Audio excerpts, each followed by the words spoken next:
Let's see if we can get this to work. I have no idea if this is working right. Hold on a second.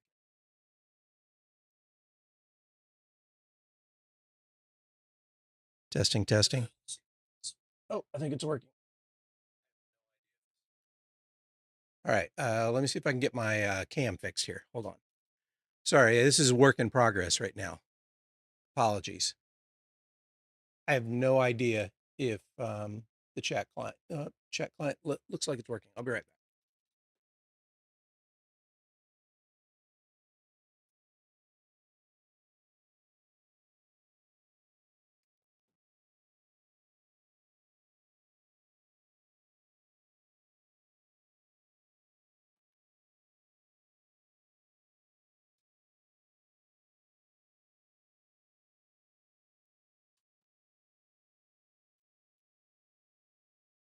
All right, let's see if this is working. Getting closer.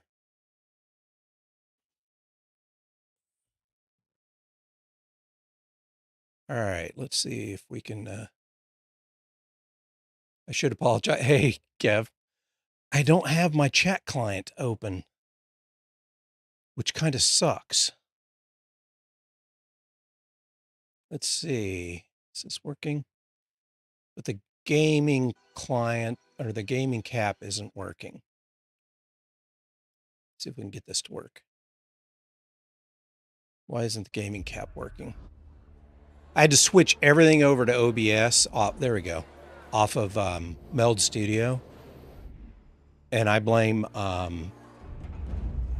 say I had to. I didn't have to, but I was experiencing some problems, especially with Hell Let Loose. This is not working properly.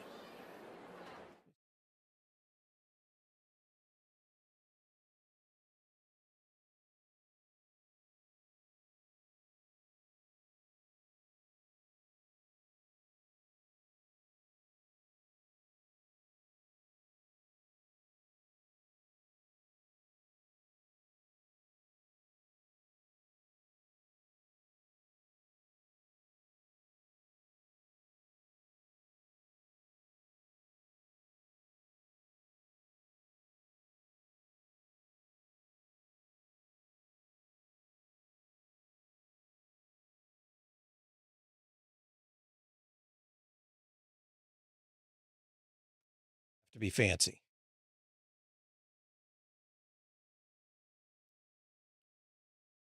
All right, let's see if I can get chat work. Oh, great.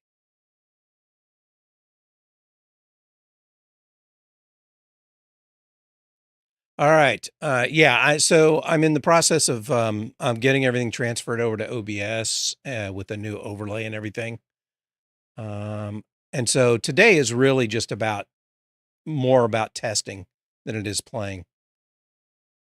Well, the the game cap just sucks. So let me turn it off and go with display cap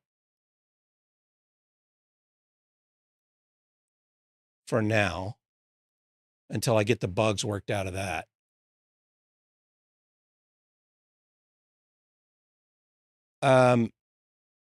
I will right now. Testing chat is helpful. I don't know that I like that compressed font that I'm using there, but at least it gets stuff in there. Um, as I start, I'm going to start testing a few things here in stream. I'm going to just randomly test a redeem here.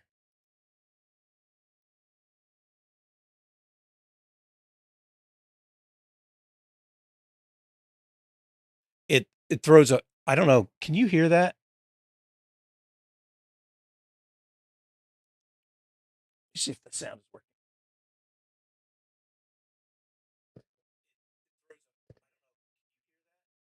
I don't hear it.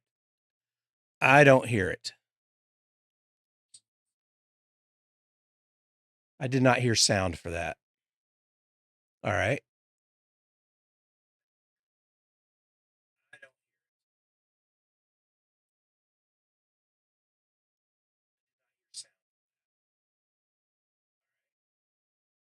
That's because, okay, now let's try it. Try that again.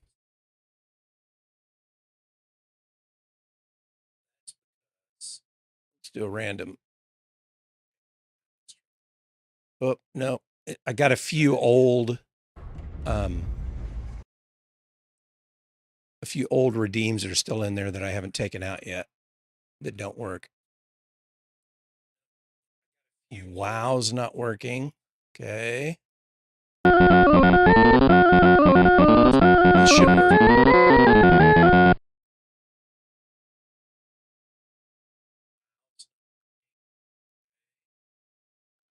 Okay, that did work. All right. Let me mute that. All right.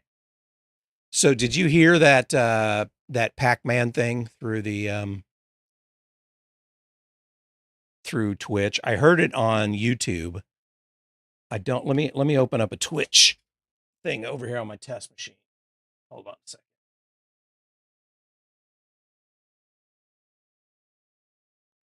So I can test Twitch.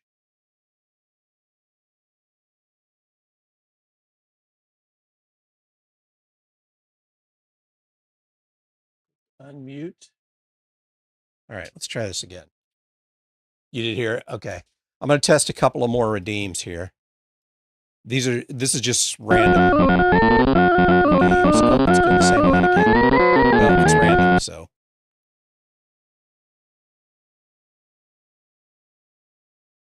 This is just, oh, that's loud. Okay. But it's coming through. I want to get a video redeem. Let's see if I can just keep trying until I get a video. Are you retarded?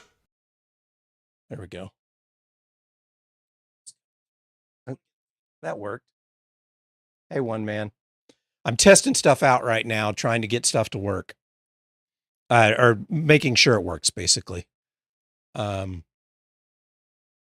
This is going to be halfway working. All right, let's test it in the gaming scene here. What should happen is when I play, can you, one man, I know you've got points. Can you redeem a video one, like log or something like that? I want to test it and make sure it's working.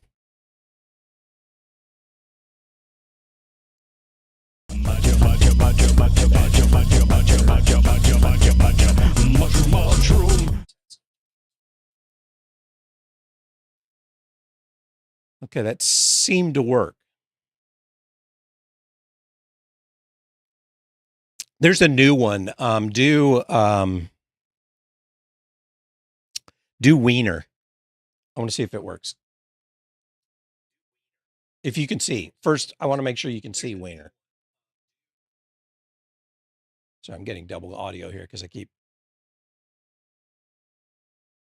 Do you see wiener on the list of redeems? Let me check here.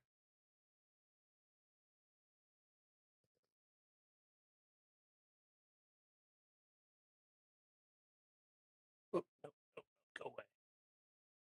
Hold on a second.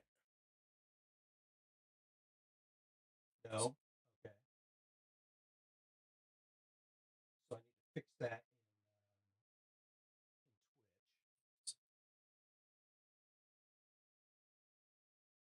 Let's see here. One moment.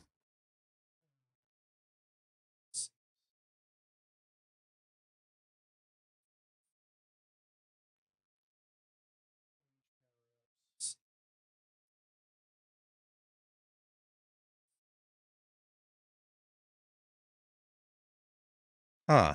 It shows it's enabled. Let me. There it is. I see it. Let me try redeeming it.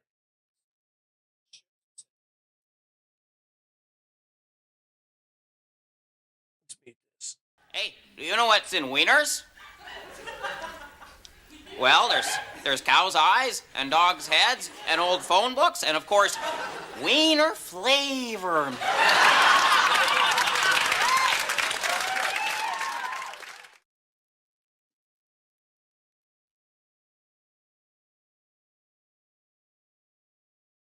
Okay, that worked. That's one.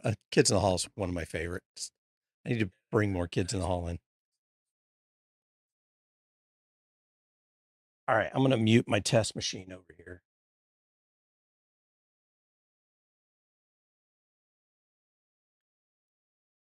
I need a docked chat client. Let me that also includes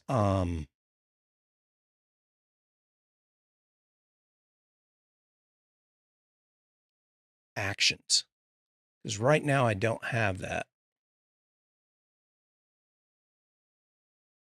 and I'm going to miss that because it was a good chat client in Meld Studio that I could leave open.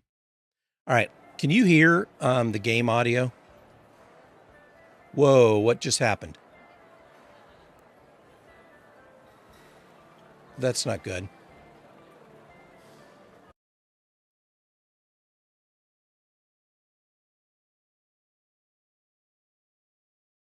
Why did that just show up and cover up the screen?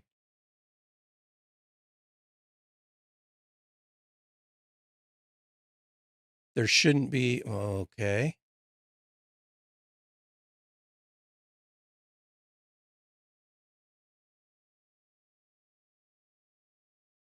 That should actually be hidden right now. Why is that? What is that?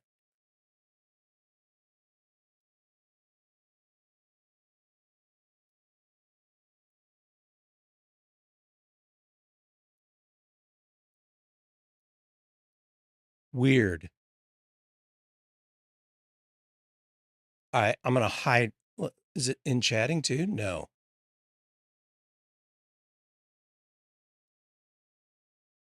And it's not. That was weird. All of a sudden, the game just showed up in OBS covering the entire screen at full resolution, even though I had the game capture turned off.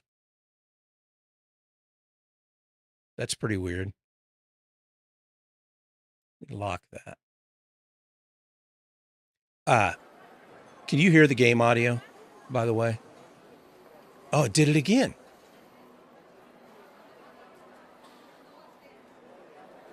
What the hell?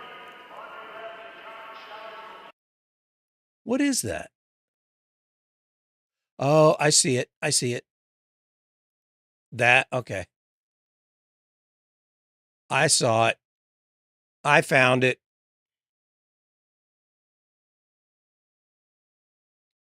Something from user error.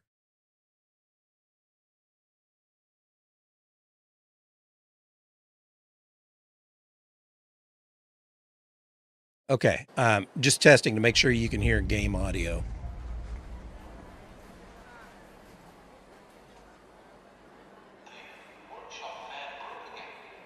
Sorry, I know you answered that, but I was so distracted I wasn't paying attention.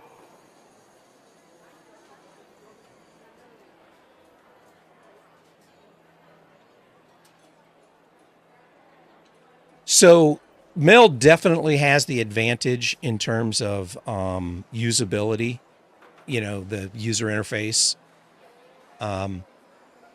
OBS definitely has the nod in terms of capabilities and customization, control, basically, and also, in my mind, reliability. It's a little bit more reliable.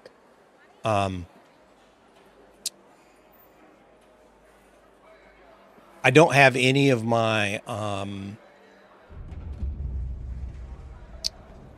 any of the status stuff here showing in this lower left area, which is where I'm going to basically have stuff cycling in there. But right now I had to turn that off because it wasn't working in time. And I needed to test some of the other stuff too, to try to figure out where some of my problems are going to be. I definitely need a docked chat client.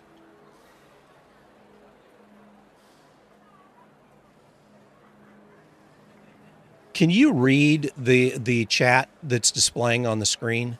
Not the chat in Twitch, but the one that's in there, because I can't read that for shit.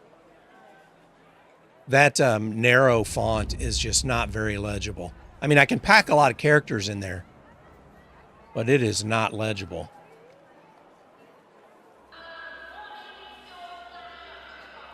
If you go full screen, yeah. I'm going to have to fix that. I'm going to have to tweak that because that's not going to work for me.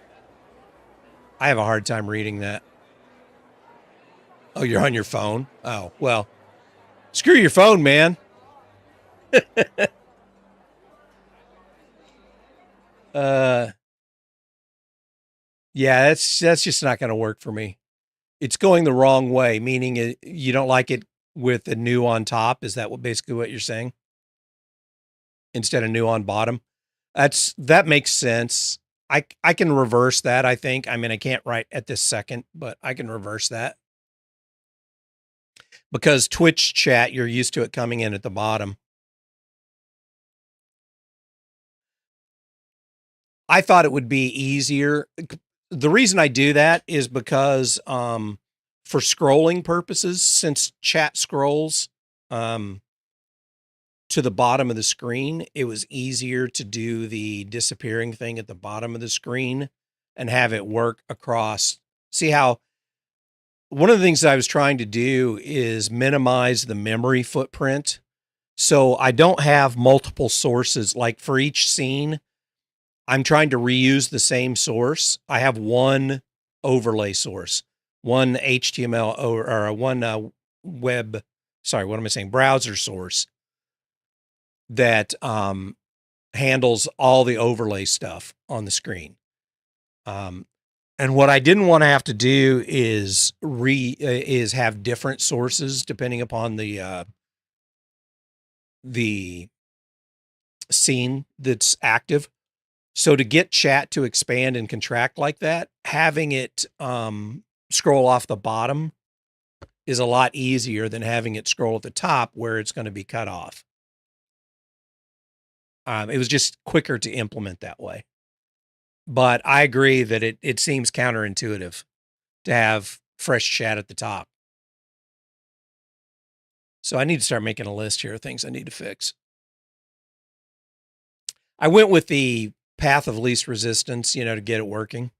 Because it's totally custom chat. I mean, I wrote that from scratch. So because I didn't like the reliability and the memory footprint of a lot of the freely available chat overlays. I'm trying to get the memory footprint down as low as possible so I have the least likelihood of interference on my machine with games like Hell Let Loose. I need to look. I mean, I just need to put some more work into it. I agree with what you're saying that it's not intuitive. And I can probably figure out how to do it reliably without much difficulty. It's just going to take a little time. So what's my mic volume like? Is it too loud? It looks a little loud in OBS here. Let me drop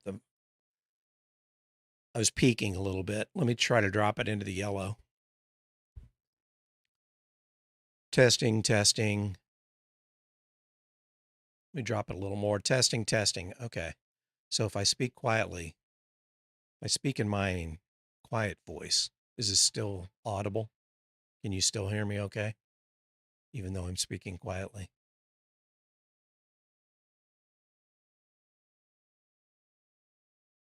Voice sounds normal. Good. All right. I'm going to leave it there for now.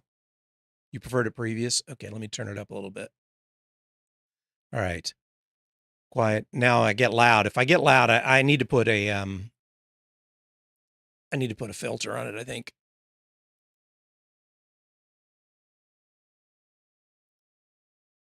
Let me put a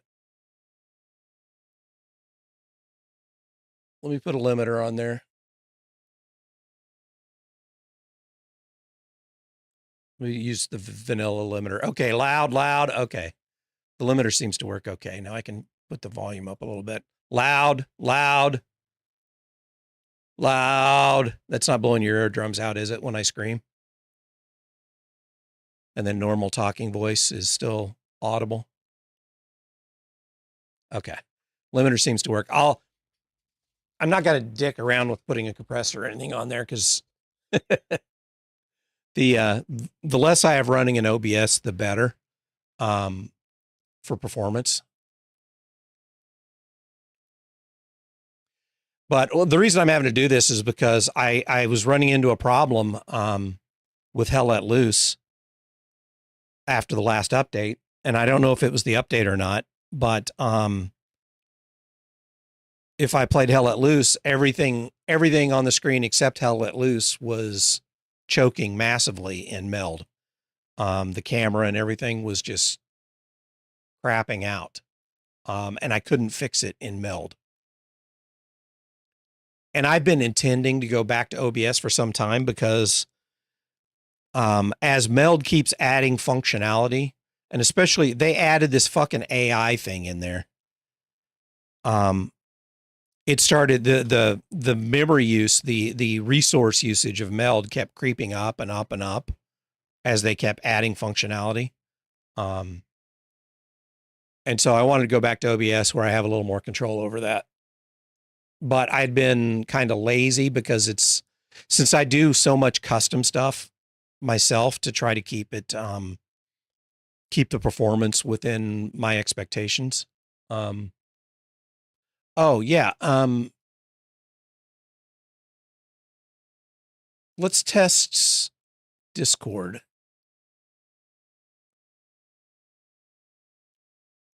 I want to test Discord voice and make sure, okay, I don't see my mic coming through, which is good. It's not supposed to. All right, I'm not going to worry about Discord right now because it's not that important. As long as my mic doesn't come through when I accidentally unmute myself, then I'm happy. All right, let me test.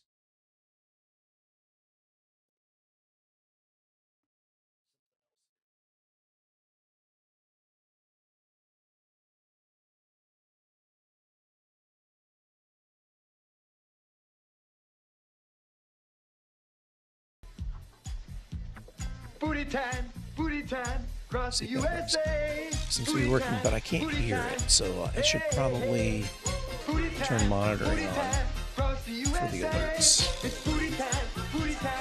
There we go. Okay. Unbelievable.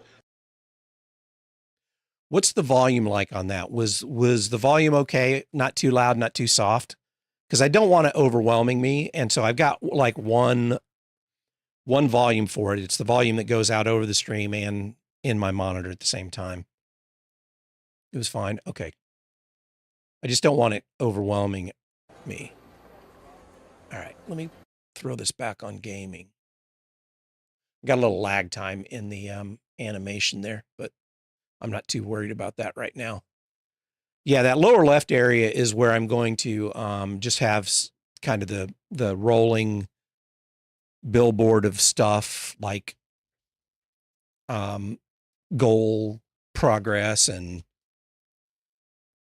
you know, what's going on, schedule, that kind of stuff.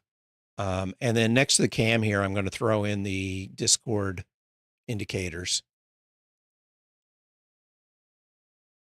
All right, I'm going to test out gaming right now.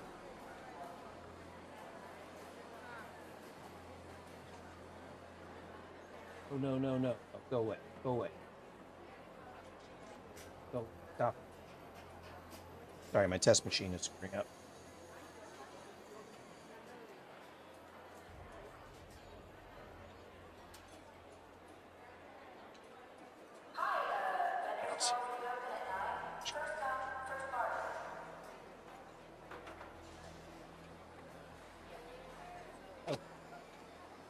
All right, I can at least use that chat client.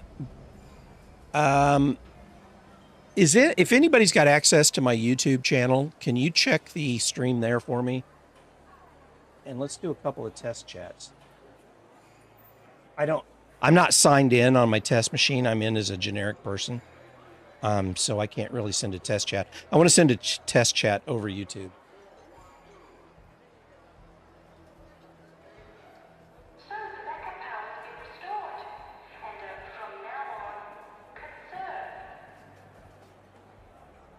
and make sure the chat client's working right.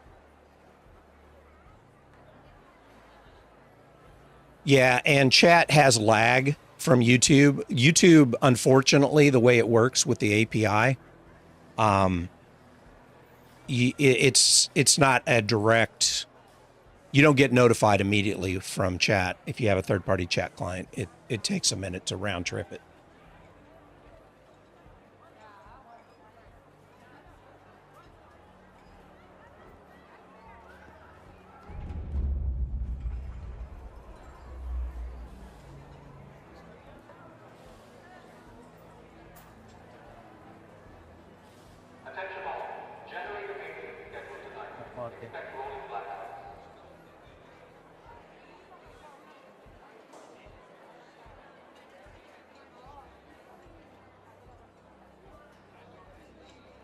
Oh, okay. I see the chats coming through up there.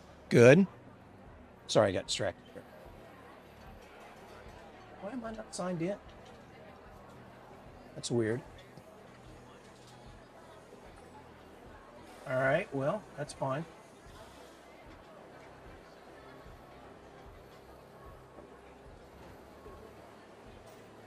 Okay, I can see chat there, so that's weird. All right. I'm going to, problem is I can't read it up there. I have to go over here.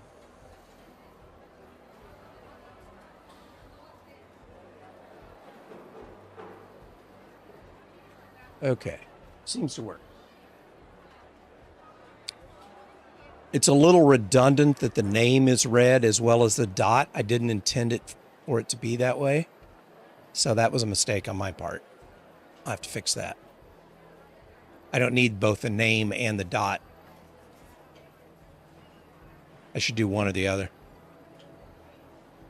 But I'm not worried about it right now. All right, I'm going to test game a little bit and make sure that I don't have any stuttering or anything like that. I haven't played this in a while, so I don't even know what I have here. Let me just do... Let me do practice range first, so I don't have to worry about it. Oh shit, I forgot about my breakfast. Hold on, I'll be right back. I'm going to test the break screen now. Let's see if it works. Men, is perspiration not a big problem for you? Small problem? Medium problem? Now, no problem with new Burma blockade deodorant that actually blocks perspiration odor. See? Burma blockade doesn't splatter like raindrops. It spreads to cover completely. Makes blockade against perspiration odor. Very good for men, women too. New Burma blockade.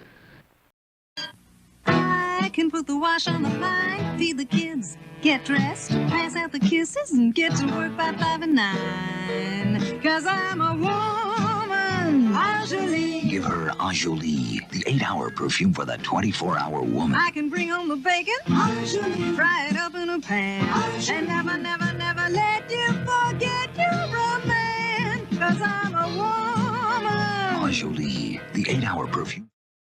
Okay. Audio okay on the breaks, on the commercials? Sorry, I'm going to be eating my rice. My cold rice now because I forgot that I cooked it. I got sidetracked trying to get everything working on the stream and forgot that I made rice until I'm sitting here saying, man, I'm hungry. I'm not normally this hungry this time of day.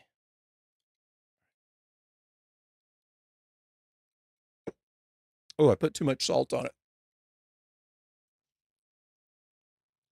All right.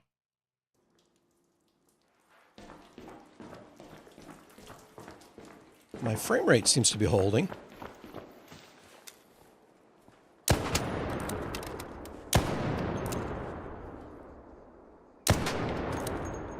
Why it's... I guess I just haven't played in a while. That's why it looks weird.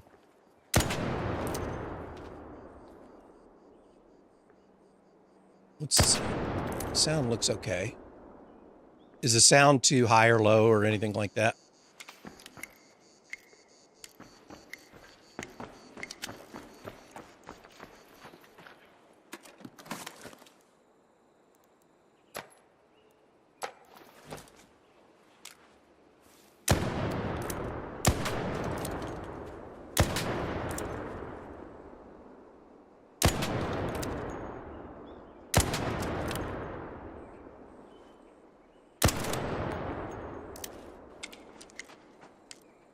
Sound seems fine. Okay, good. This feels weird. The FOV feels weird to me.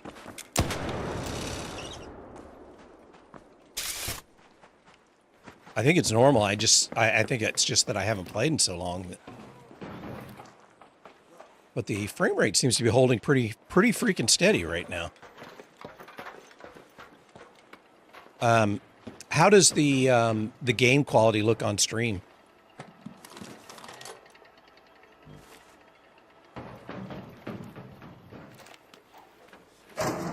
Is it stuttery or anything like that? Good.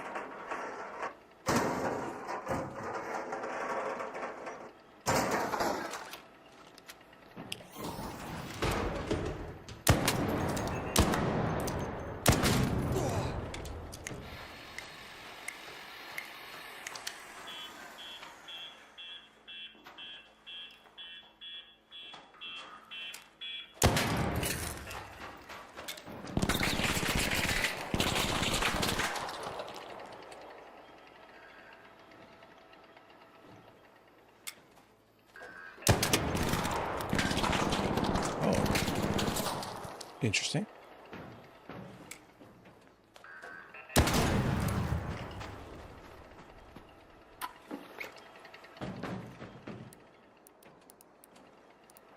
Why didn't zip? Oh, it's not.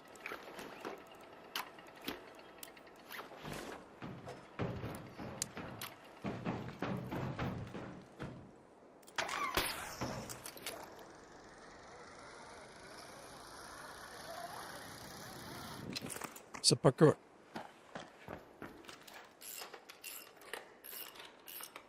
All right, seems to be working. Ooh, nice. Do I get to keep my Torrente that I just looted? I doubt it.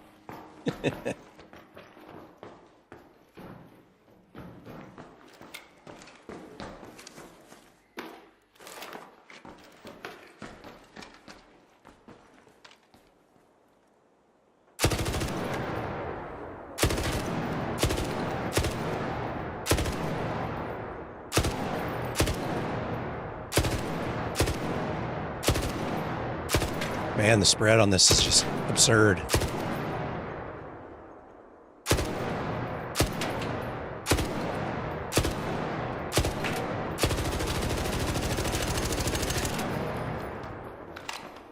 All right.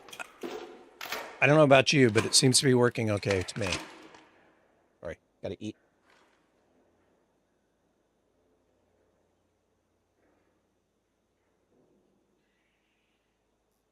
I wonder. You think I should I should probably test. I should probably test. I'll let loose.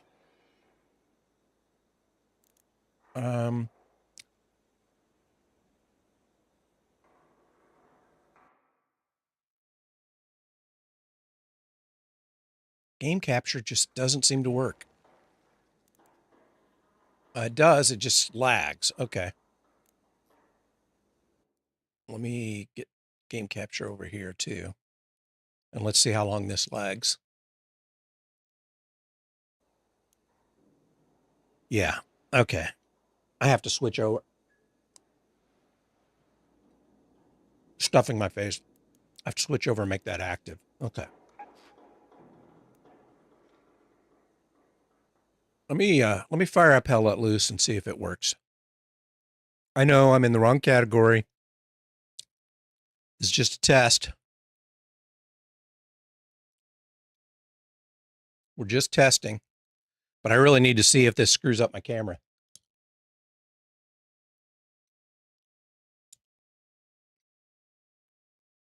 I realize this isn't great, compelling content today, but I have to make sure this works live. I can test all day long in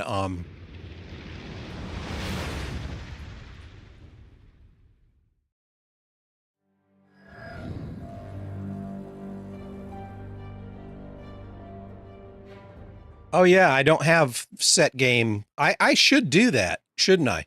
I should add that to my chat commands for mods.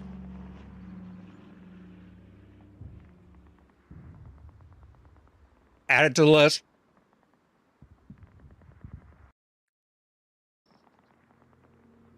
All right, so far so. Oh yeah, let's leave this open so it's easier to see the. It doesn't look like it's dogging out the screen, the camera or the game. Neither one seem to be dogging out. Let me check out basic training here. We'll see if that. Actually, I don't want to do basic training. I want to do the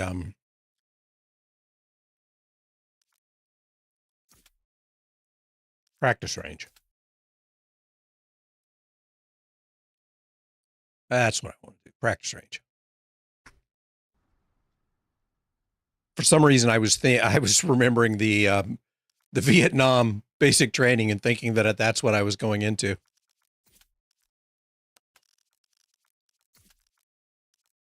All right. This will allow us to test. I'm going to leave the chat version up here with the big camera for a moment while I confirm that the camera works okay. While I'm camera seems to be okay. I don't see any stuttering on the cam. All right, let me switch this.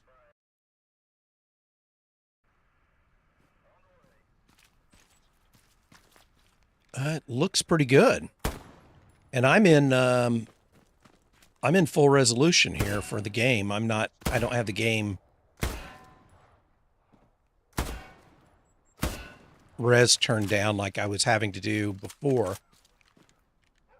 And at least in my window, it seems to look okay. Does it look okay on stream? It seems to. I don't see a lot of stuttering here. I mean, you can't tell just from the firing range how it's going to perform on a server, but you can at least tell if the local rendering is working right, and this seems to be okay.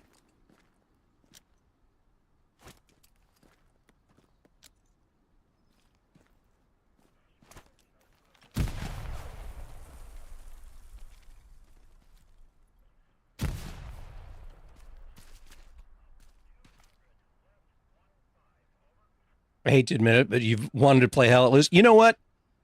I've actually enjoyed the last few times I played. I mean,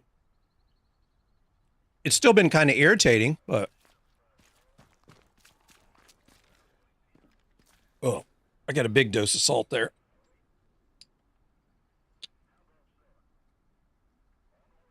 All right. I'm going to test on a server. I'll do an empty server first.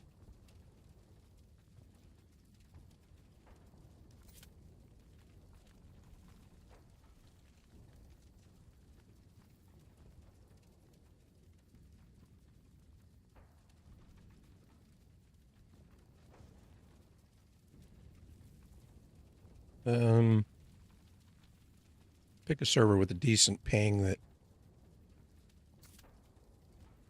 has 0 players.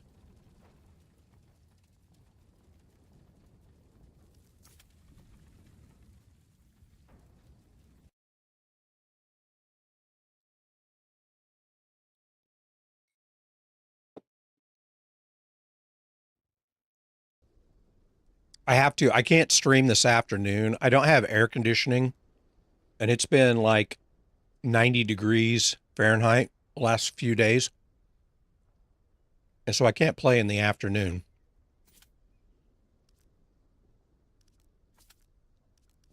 because it's too damn hot.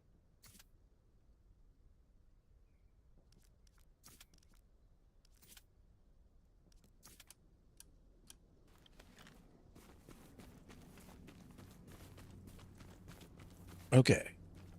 This looks pretty good so far. Let's try a truck. I mean, it's an empty server, but still. Wow, this actually looks better than I'm used to.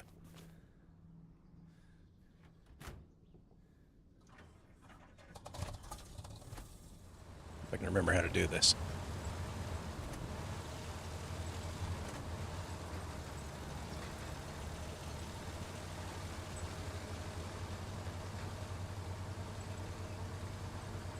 I would expect stuttering in the truck if I was going to see it anywhere. On an empty server, at least. The empty server is a good test, I think, of local rendering. Because hell let loose, a lot of the stutter is server side. And I don't mean the server stuttering, but I mean the communication between the client and the server. So even when you get local... But I still get hardied.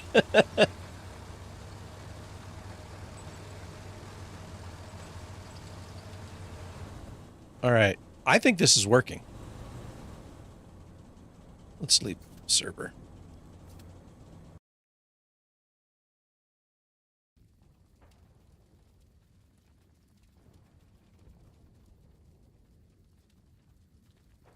And that kind of puts a damper on what I can play, because I'll either have to stream morning or evening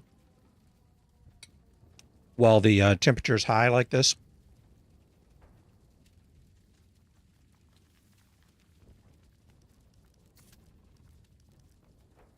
All right, let's quit.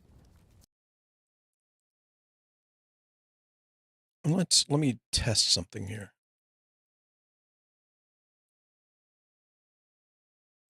If I go full screen browser does not count as a full screen. Okay, good.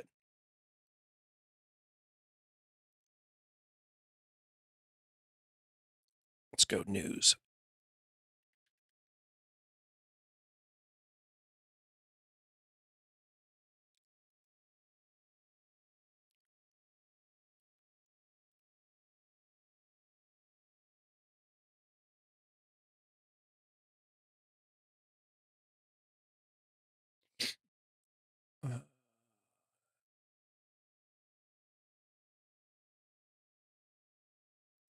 Hide this.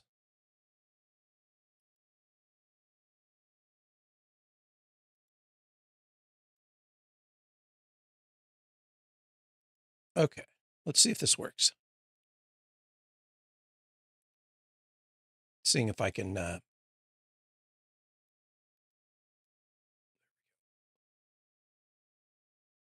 browse stuff legibly. Really have to make it big, I think. Can I minimize the top bar? I'm not going to worry about it.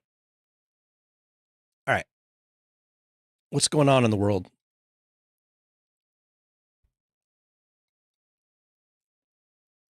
I don't care about Pokemon.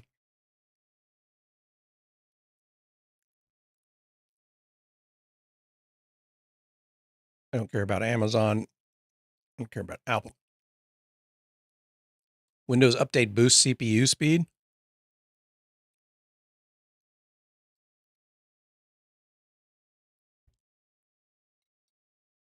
What is this?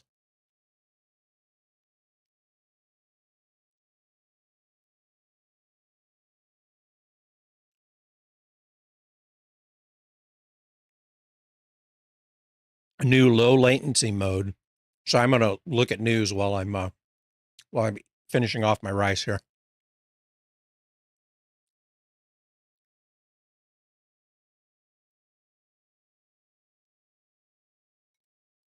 Low latency mode for smoother system navigation in addition to new... Okay.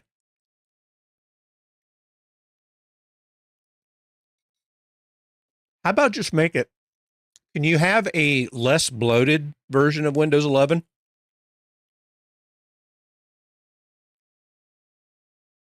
Without all the bullshit? Dumping Copilot buttons? Okay.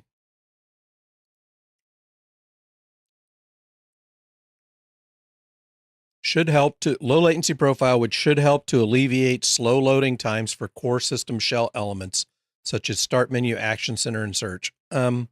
Okay. Meh. Great. But how about reduce the overall memory footprint? Like load less shit that you don't need.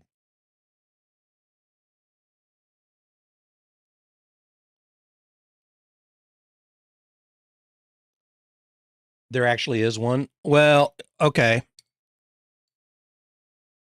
Not offered by Microsoft, though. I mean, I know there's a lot of people that offer solutions to help you disable and uninstall stuff.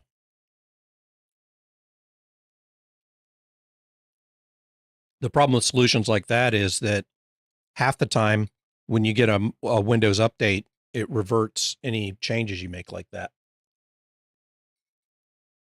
Or sometimes actually fucking breaks because you've gone into the registry and disabled things that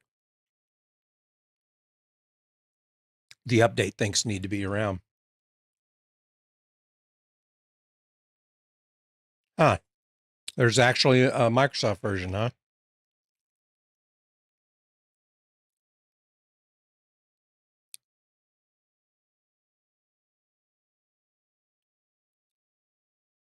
Well, the low latency profile is included in the June security update. It won't be turned on immediately for everybody. You can check whether it's enabled. Okay, well, I'll have to look into this later. I don't care that much about improving the start menu. I mean, I don't spend a lot of time in the start menu.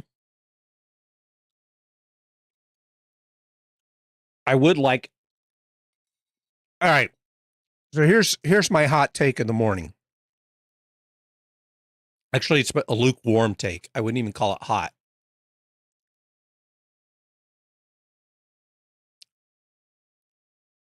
With the way hardware is getting more expensive and less available, and it seems like that trend is going to continue for a while. I think we've disrupted the traditional loop where new games and new apps increase the demand for hardware. They push the envelope, requiring you to upgrade your hardware. And then when you upgrade the hardware, they can start pushing even further. And you get this constant loop where they're feeding each other. It's like, oh, you need to buy new hardware. Now you need to buy new apps. Now you need to buy new hardware. Now you need to buy new apps. That's been the loop for forever, right? Well, now that you can't buy new hardware, really, unless, you're fucking Elon Musk, that's kind of interrupted the cycle. And I think about games mostly when I'm talking about this, as opposed to just general, but it's true for any applications. But I'm thinking in terms of games, OS, the things that traditionally have been what kind of push that envelope for the average person. I would think that a smart Windows 11 Lite, oh, look at that. I would think that a smart developer slash distributor would be looking at, okay, let's start trying to market to the people with older hardware, the people who are going to stay on older hardware longer.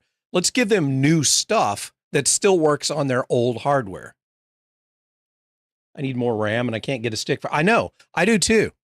And there's no way I'm going to throw money at this right now, because I had another pair of that I tried to install, but it's got a stealth flaw in it that that just pops up every now and then. and I had to run mem test for like 12 hours to uncover it. But why wouldn't you start marketing? Think of how much you could sell. What if, for example, I'm just throwing this out here as an example. This isn't a real example, but look at hell at lose Vietnam. What if instead of trying to say, oh, let's use all the latest and greatest Unreal 5 goodies, what if they did instead focused on like what they did for Arc Raiders and say, what can we do to make this game run better on middle of the road hardware? And so, yes, it's Vietnam, whatever. They've got the hook of the idea, but instead of focusing on adding a whole bunch more functionality, what if instead they had come out with their next version being an improved version of Hella? And I know this doesn't really work for Team 17. This is a bad example. I shouldn't be using them as an example. But what if instead of like investing billions of dollars in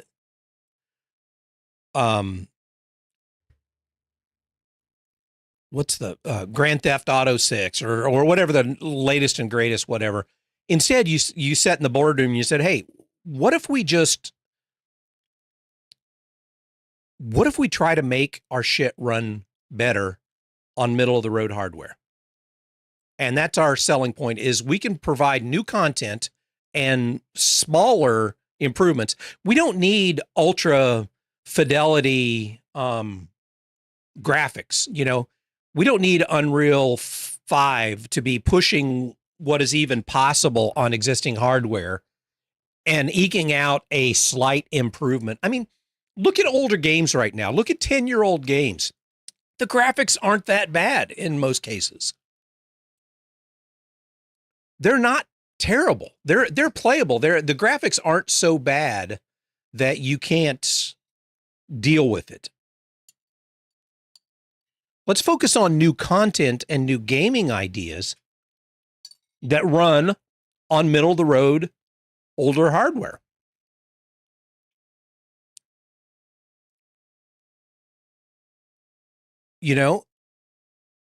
Let's take the pushing the wow factor of the visuals, because honestly, how long does that last as a gamer? How long does that wow you before it just becomes the new baseline? But performance problems or good performance is something that,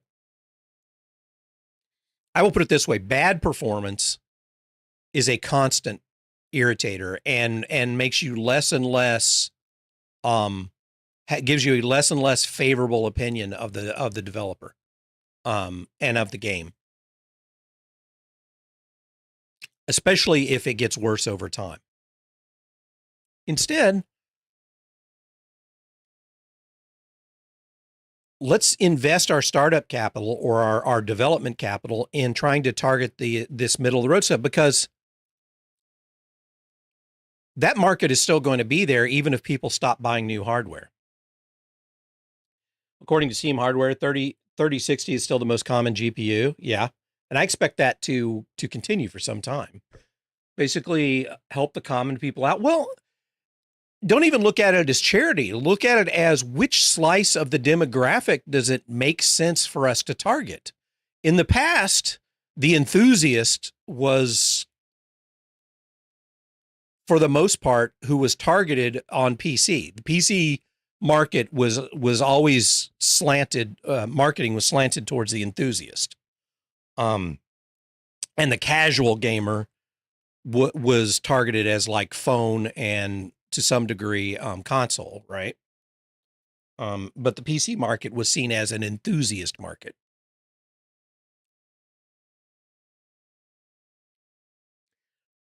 Because you could count on a significant percentage of that market buying the latest and greatest hardware when it became available.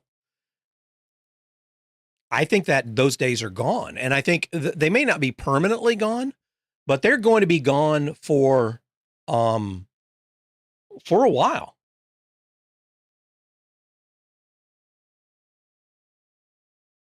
Playing Forza Horizon 6 right now. Shout out to the developers. Every time I load it up, automatically optimized by PC. Why can't game runs great? Well, yeah, look at Arc Raiders. Arc Raiders runs better in Unreal 5 than Hell Let Loose does in Unreal 4. Right? And I know it's a bit of an apples and oranges thing there, but I look at Vietnam and it feels like such a missed opportunity there.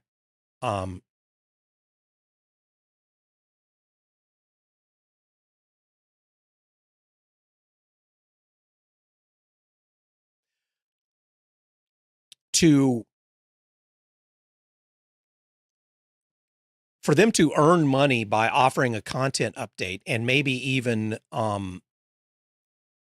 changes to do I have bad FPS in Vietnam? All right. I should have probably made a video, but I kind of missed the window on this one. So let me tell you what I think about Hell Let Loose Vietnam and my experience with it. The single biggest problem with Hell Let Loose Vietnam right now, and I don't think this is something they can fix. I think this was the source of a lot of the performance problems in the first version. Oops, sorry, we're going to get an ad break. I apologize. I'll hold the rant until the ad break's over.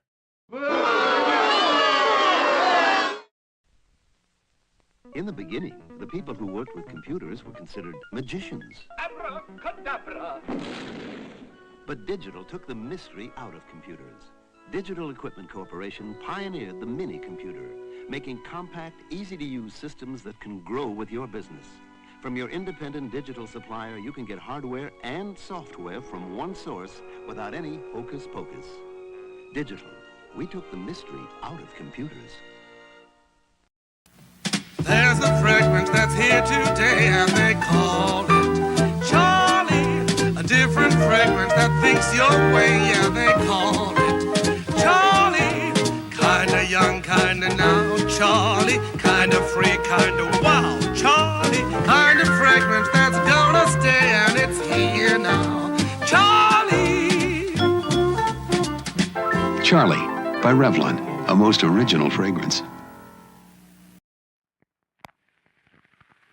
Mamma mia, that's some species. Cut. Spicy meatballs, Jack. Sorry. Take 28. Out, Tony. And action. Mamma mia, that's a spicy meatball. Cut. What was the matter with that? The accent. Cut. Cut.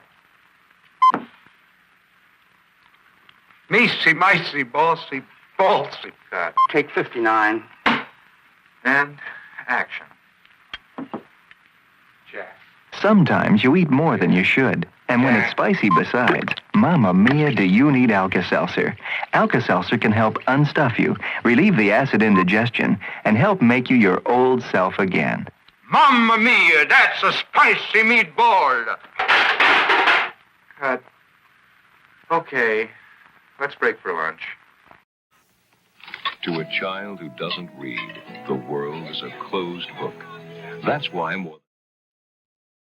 All right. I don't think the ad break's over, but I'm back anyway. You'll have to let me know if you can, if your Twitch ad break finished or not. The timer isn't accurate, so I can't be for sure. You didn't get an ad break? Oh. Interesting. All right. Well, it should be almost over, but maybe, who knows? Who knows how their ad breaks work? All right. So Hell Let Loose Vietnam. So I'm going to I have to go. Disclaimer first. I am not a game developer. I am no expert in game development or Unreal Engine.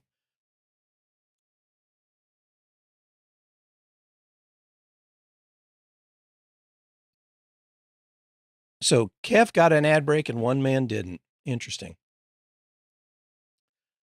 We'll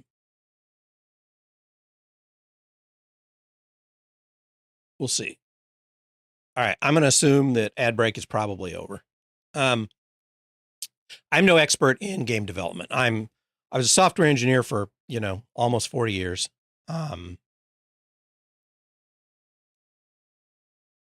But I'm no expert on game development, and I'm especially not an expert on Unreal Engine.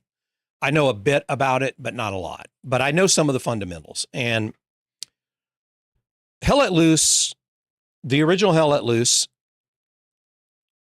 So one of the problems you have, just in general, with games with large scale battles, and by large scale, I mean like 50v50, like Hell Let Loose, where you have 50 clients on each side, 100 total, on the same server.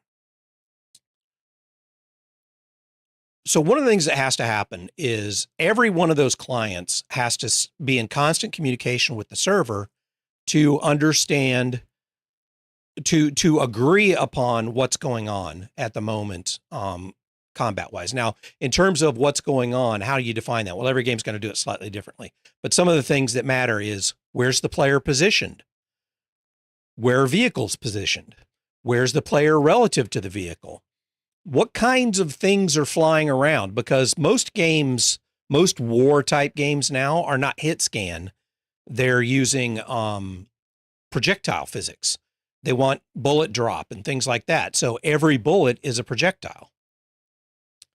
So all of those, your client and the server have to be in agreement about where the projectile is, what path it's on, where it's at on that path. And what about the collision? Did it collide with the hitbox on anything that I care about? And if so, what should have happened? And so they're constantly having to update that with every single thing that they care about.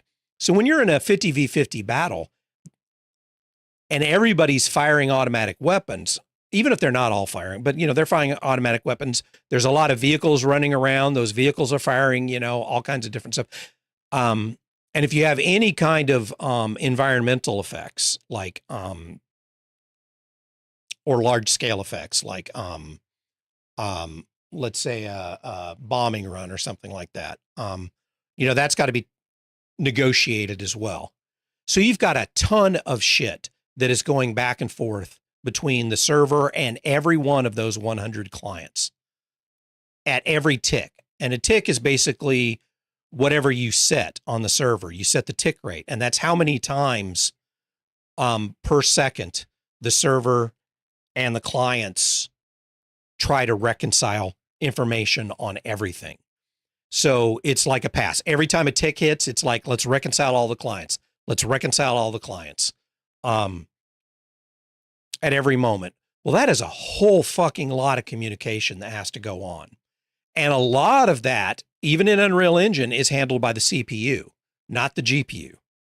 A lot of the communication related stuff is handled by the CPU primarily in terms of calculations that have to be done and coordination for gathering the information, sending it to whatever algorithm is going to do the calculation, and then disseminating that information back. CPU is primarily responsible for that kind of stuff. So it puts a fairly significant CPU burden on the server and on the client, both. And that's one of the reasons why Hell Let Loose has certain CPU related performance issues that some games don't. That's not the only reason, but that's one part of it. So anyway, you've got all this fucking fire hose of communication going on. And 50v50, the reason why you don't see a lot of games that are doing that is because that's fucking difficult. That is hard to do in a way that can keep your FPS reasonable, because your client is not going to wait to generate every frame until it gets that confirmation from the server. It's going to start to generate frames based off what the client thinks is going to happen, based off the last update it got from the server. And then it's going to correct that when it gets the next update from the server. So that's where you get rubber banding. And that's where, to some degree, you get a lot of the stuttering that's going on, because some of the stuff, the game will decide, okay, I can't update this yet, so we're going to hold. We're going to render the same frame multiple times until we get an update, so we know what to render on the screen. In case of movement, if you're moving fast, like let's say you're moving in a vehicle and there's, 10 people in the vehicle, the client's going to decide, okay, I can't accurately predict what's going to happen each of these frames. So I'm only going to run predictive frames for, let's say, every 10 frames. And then I'm going to make sure that I get information back from the server so that I can rectify this and correct it. And so your vehicle is potentially going to stutter while this goes on if all this communication is not happening smoothly. So that's where you get a lot of that stuff. So that's a built-in problem that Hell Let Loose has, and games like that have to get solved. And it takes a level of expertise way beyond anything that I have to understand how to solve problems like that properly. So let's go to Hell Let Loose Vietnam. So what did they do? So they increased the environmental demands that are going on, right? You've got a lot more cover, and you've got wiggly bushes, and you've got stuff like that. So there's a lot of client calculations that are going on there that are putting demands on the GPU, and to a lesser degree, the CPU. A lot of textures loading and stuff like that. So you're already narrowing how much client resources are available in any given moment. You're also moving everyone faster. So everyone's moving quicker, which means more complex calculations have to be done, because the player is going to be encountering things that it could be colliding with, either environmental or projectiles or other people or vehicles, things like that. That's going to be happening quicker. Almost everyone is using an automatic weapon now in the game. So you've got a lot more projectiles that are flying around than if everybody was using a bolt action.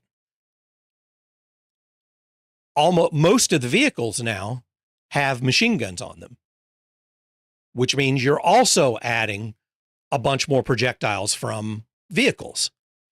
And you've got more vehicles that are moving faster and have greater line of sight and greater visibility, likely to be taking a lot more fire than, let's say, a supply truck is only going to be taking fire from things that can see it where it's at, right? It's going to have cover, and it's going to have concealment that a helicopter up above everybody is not going to have. So everything is ratcheting up here. So what you end up having happen is, with Hell Let Loose Vietnam, the demands, the hit reg demands, and all of the things that have to happen in every tick on the server have significantly gone up. So how do we handle that? We either increase the tick rate on the server so that you can get updates quicker, even if you don't get the full update from tick 1, you'll get tick 2 quicker. And so your updates will happen faster. And so you can rectify things on the client quicker anyway, because you have more chances to get updates. But that puts a significant burden on the server. But the server is already being burdened because it's already doing a whole lot more than it was doing in Hell Let Loose 4. So where this leads to my experience in Vietnam is I had some client-side problems related to texture load in and collision, with environment and stuff like that, which I expect that kind of thing. And I was able to I had to turn everything down to low, basically, to get a decent frame rate, because I'm running a 3070 Ti, but I'm also running a higher resolution. I'm running an ultra wide resolution. So I had to drop my resolution down. And I had to turn everything to low to get a decent frame rate, to get a reasonably close to 60 frames per second reliably. Just default without worrying about talking to the server. The problem I ran into, and I was able to do it, and it was okay. I mean, it was worse, but it was okay. And, you know, shit like that can get tweaked. And maybe there's ways I can make configuration changes and try to maximize that or whatever. But that was within my expectations. The communication with the server was horrific. And that's not a problem with my machine. That's a problem with the netcode and the server. And where it was most evident was the large scale battles on the bridges. Yeah, my graphics were on the floor. Yeah. I feel like I could have gotten the graphics reasonably acceptable. I think it would have been a downgrade, but it would have been reasonably acceptable for me. And maybe with further client side tweaks, that would happen. What I can't fix is the communication with the server. The fights that were going on the bridge, where there were lots of vehicles and lots of people firing automatic weapons in a small area, so there was a whole lot of relevant information for every single client that was there that was having to be shipped to the server and back again. The servers were fucking choking. I was literally getting 5 frames a second or less because the tick updates were so infrequent. Everybody was it wasn't just me either. Everybody was rubber banding. Everyone was struggling. It puts an increased burden on your client too when you've got all that going on. It's not just the communication with the server, because there's an increased burden on the client to update a lot more information, right? But where it was choking was the server. So how can they fix that? They would have to update, they would have to significantly increase the tick rate on the server, and they're going to have to make the servers beefier. Well, what does that mean? That means it's going to cost more to host servers. A lot more. Because most server hosting for games like that are on shared machines, right? They're on machines that are sharing hardware.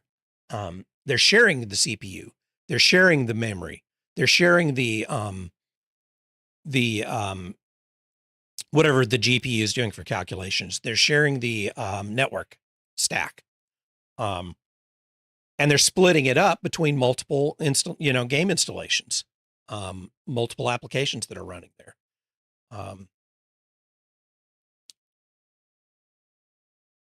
And some hosts may not even offer options in these shared hosting environments for something that requires what Hell Let Loose would need to be able to run. Now, I have no idea if there's a server-side burden for any of the new Unreal 5 stuff, like the nano whatever shit, and the shadow stuff that they've improved, all the wow factor stuff that they've improved in Unreal 5, that Hell Let Loose is to some degree taking advantage of, Vietnam. I have no idea whether that puts any burden on the server or not. I wouldn't think it would, but it might. So my concern is that this is not a solvable problem. That the only way to solve it is to cut back on the number of players in a match. I don't know that, but I'm concerned with that.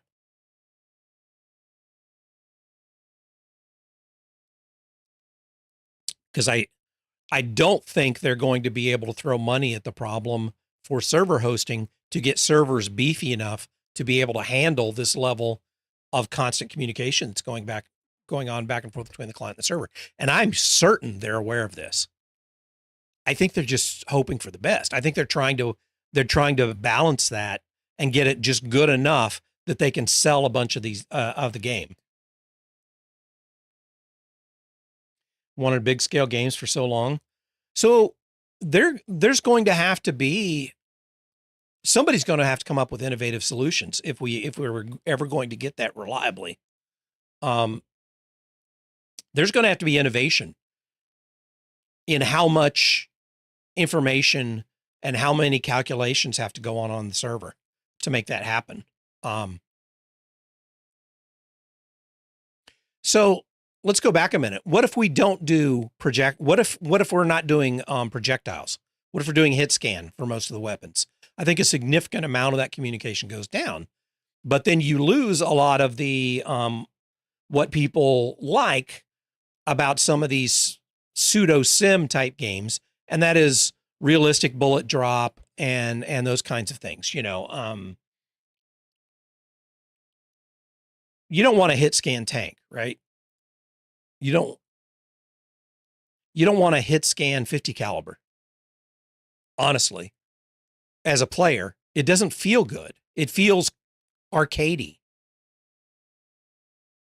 when you have that. There's still problems with hit scan communication, but you reduce the burden. You reduce the calculation burden. But then you've got still going to have problems of collisions, like which things on the map in the path are going to interfere with, are going to be the bullet can go through or it can't go through, or it goes through partially, or whatever, calculations you use. How do you fix that? Well, you push it off to the client. Now you've made it so much easier for hackers and for exploiters to be able to cheat by exploiting the fact that the client is now the one that decides whether your shot hit or didn't hit, or whether it should hit or shouldn't hit, which then you can provide that information back, via whatever to determine whether people can see things or interact with things that they shouldn't be able to do. I don't know what the answer is.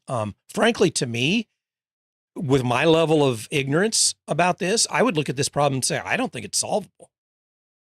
I honestly think 50 v 50 in this kind of environment with these kinds of weapons is impractical. I think it's going to take someone of Carmack's level to be able to solve a problem like this, if it's solvable. I just don't know what the answer is. But that's where a lot of my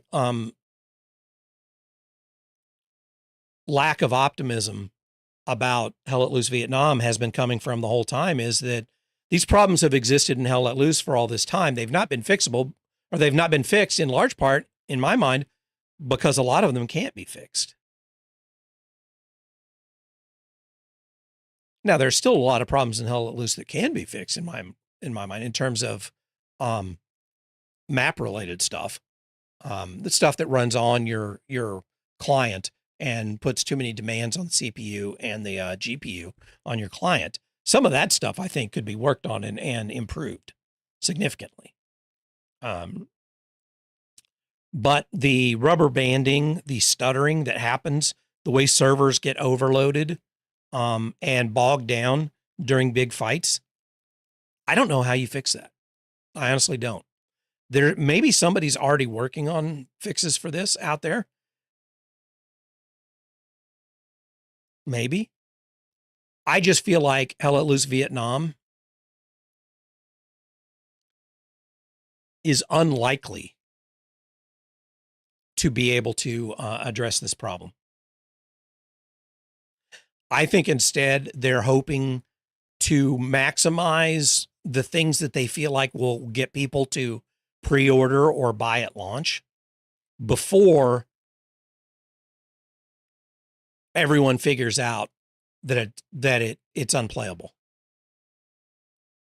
that it's just too frustrating to play. Then maybe they'll try to fix it by scaling things down. I don't know, but they'll have got that initial sales. Otherwise, I don't know why they're rushing, why they're trying to get it out the door so quickly. Because it's pretty clear that they are nowhere near solving these problems with the game. And I don't think a month delay or 2 months delay or 3 months delay is going to be enough to solve this problem. I mean, this problem has existed for a long time in the Hell Let Loose, with the Hell Let Loose game. And it hasn't been solved yet.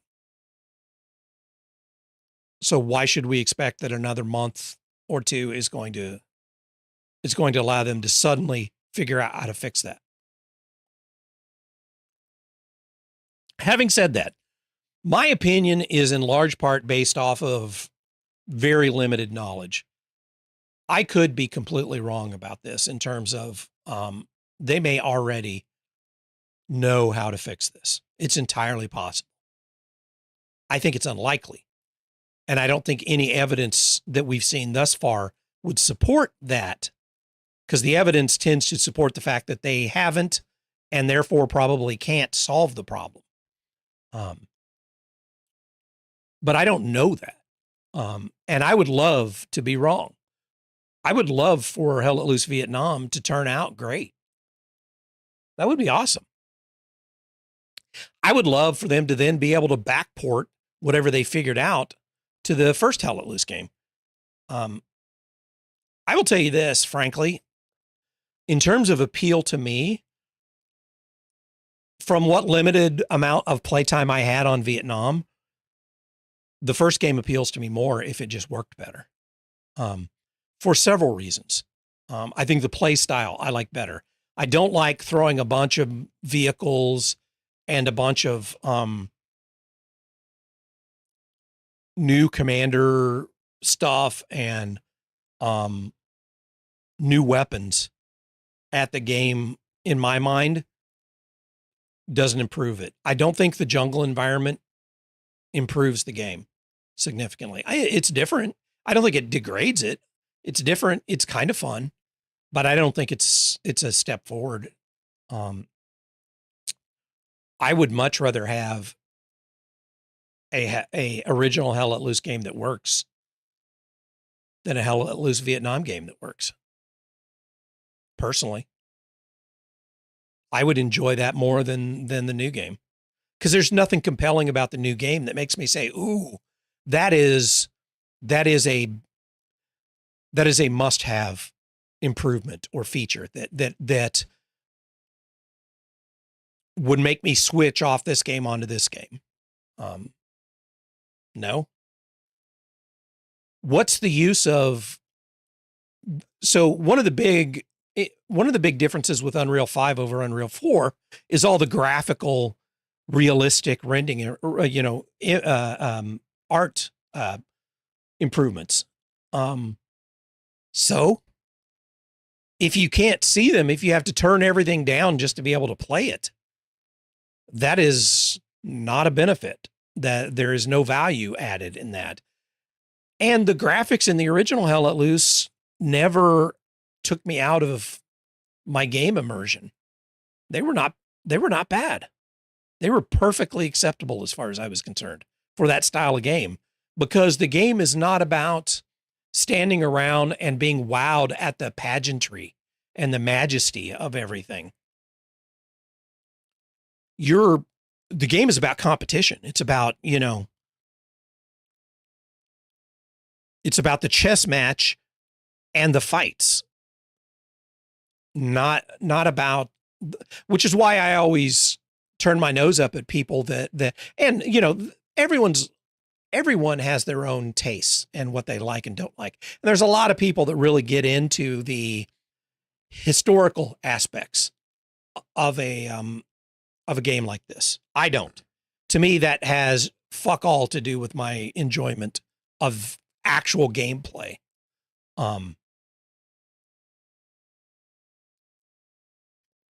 Sorry, I can't see my chat client.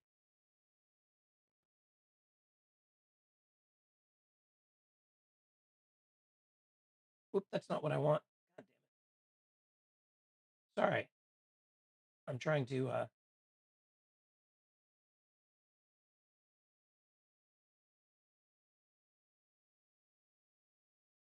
Oh, is that Mitch? Sorry, I had to switch things over, and I don't have my old chat client, and I can't read this fucking new chat thing that I put in here on the overlay because the letters are too squashed. I just can't fucking read it. So I'm struggling to read chat. Apologies there.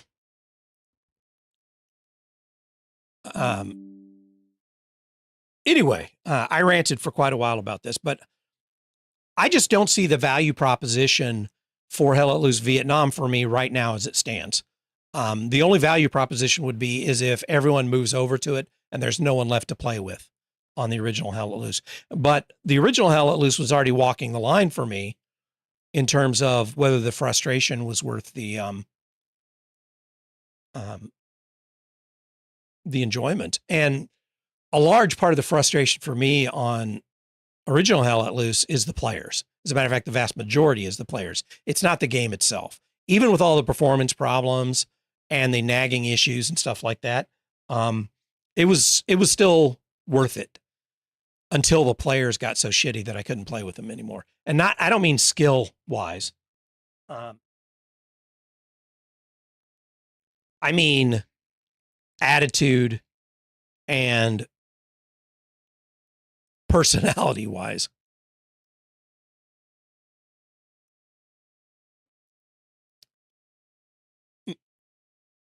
But right now I've been playing a little bit and I intend to play more. I'm trying to figure out, and maybe you guys have feedback on this. I'm trying to figure out when to play Hell Let Loose, what time of day. As I said, the afternoon is kind of out for me right now with the heat. So I've either got mornings or evenings. The problem with mornings is I'm going to be stuck playing on European servers if I do that. Which I'll have to give it I'd have to give it a test run. I don't know ping wise if that's going to work for me. But I could try it. Also, there's already, several people that stream Hell Let Loose in the mornings that have, an existing audience, and that if I'm looking, I watch them in the mornings. So I really don't want to necessarily compete with those guys.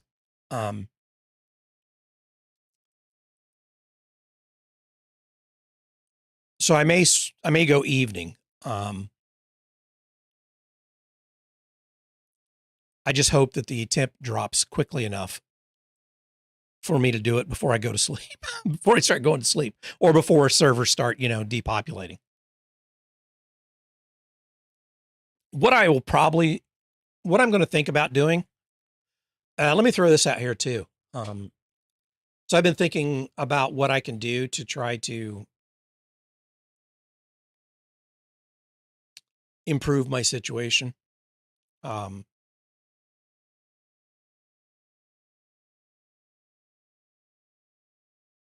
I'm hitting the wall a little bit right now, financially. Oh, by the way, thank you very much, One Man. I got the notice about the dono yesterday. I appreciate it very much. Is the glass being green screened?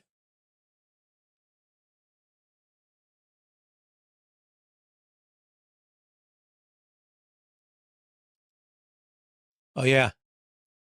Interesting. Cool. What do you mean green screen? That's the real background. Can't you tell? The glass proves it.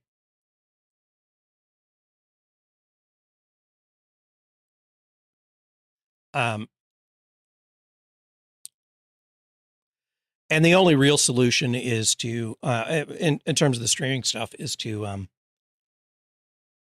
or the content stuff, is to do more video stuff, and I've struggled with that. I've struggled with motivation and time and skills at producing non-live content. You can see the liquid, but not the glass.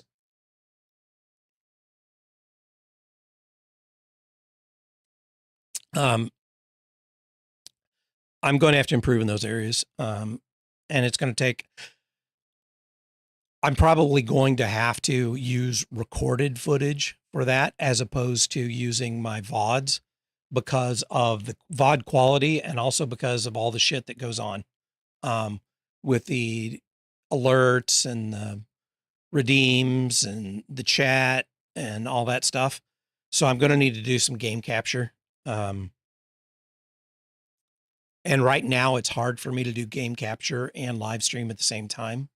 My one machine can't handle it. And my machine that I was trying to get to work to offload some of this stuff, I need to start my OnlyFans. Yeah, I do. my OnlyFans, where I need to get with a hacker to help me install a virus out there that forces people to watch my OnlyFans unless they give me money, in which case they don't have to watch it anymore.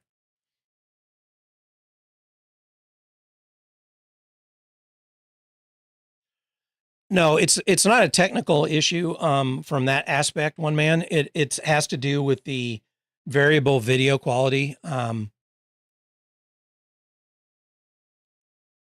Multi-streaming makes the VODs, the quality of the gaming content in the VOD variable. It's not reliable. Plus there's non-game content that gets overlaid over the gaming content, which interferes. I don't know how many times lately I've had moments that I wanted to capture that have been screwed up because the quality of the, either the quality of the VOD was too bad, or it didn't get captured properly because there was something over the top of it, like a redeem or an alert or something like that. So in order to effectively produce that kind of content, I need raw game cap. So one of the things I'm thinking about doing is splitting my time to where I cut back to like 3 days a week on stream stuff, or at least cut back to some degree. And then the other time I'm doing game cap. I'm still playing, but I'm doing game cap.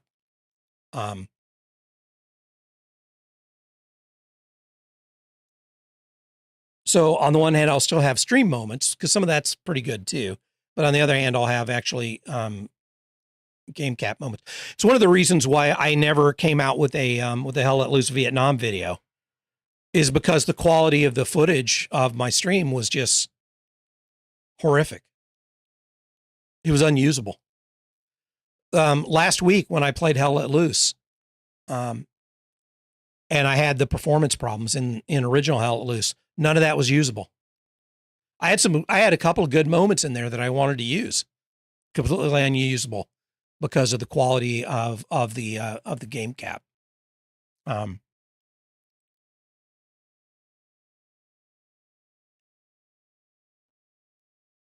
So all these things add up and make it challenging for me. So I'm going to be looking at something like that. And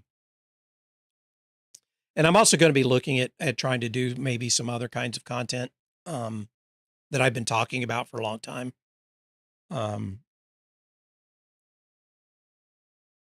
Potentially not gaming related stuff. You know, the podcasty type stuff, the rant type stuff. Just to have multiple vectors out there.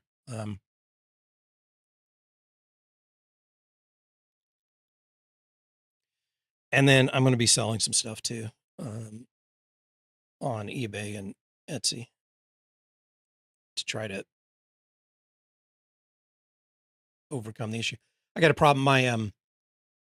My truck tags are due, and I completely forgot about that until I got the notice.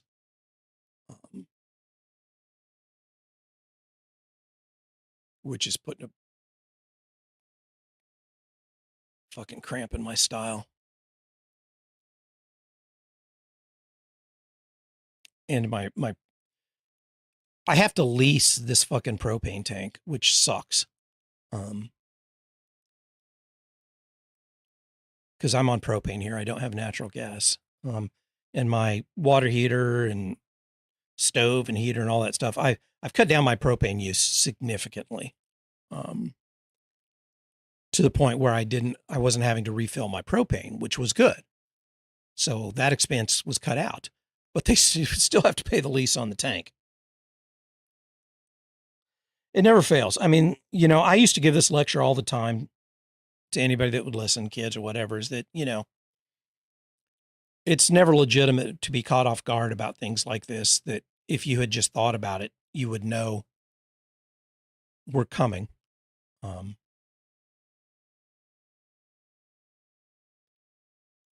It's just a different situation when your options are limited at how much planning you can do for stuff. What anyway, where that comes back to this stuff is I need to figure out a schedule that works. I can't do afternoons right now. It's too hot. So I need to focus on mornings and evenings. I'd like to do mornings, but I'd also like to do some Hell Let Loose. The reason I'm thinking about shifting back to Hell Let Loose is there's still more of an audience for Hell Let Loose for me than there is Arc Raiders, and any other game that I've streamed thus far. I get more traction with Hell Let Loose content than I get with anything else. And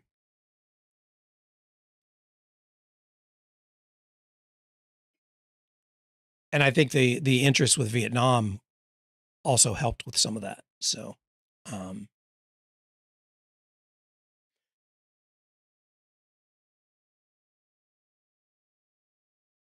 send the at in your Discord. I usually, oh yeah, send the at. Yeah, I got you. I hate spamming people, but I need to be more comfortable with that.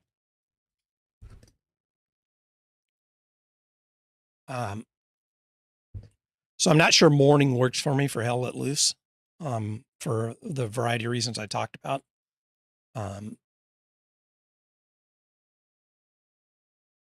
Although, you know, maybe it would for weekends. Maybe I should think about weekends.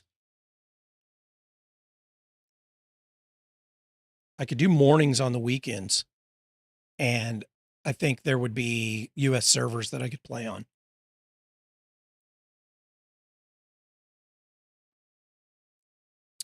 I would still have the problem with the competition thing. You know, I'd be stepping on the people that are already the prime Hell Let Loose streamers right now. Because the audience for Hell Let Loose content is not that big. The problem, the difference is the people that consume Hell Let Loose content consume it pretty regularly. They're pretty reliable, which I never got any traction on Arc Raiders. Even though I like playing Arc Raiders, never got any traction in terms of stream. And that's in large part my fault. I'm not, like I said, I'm not doing the offline content to promote stuff well enough to have made that happen. So I need to give that another chance too, if I can get more offline content.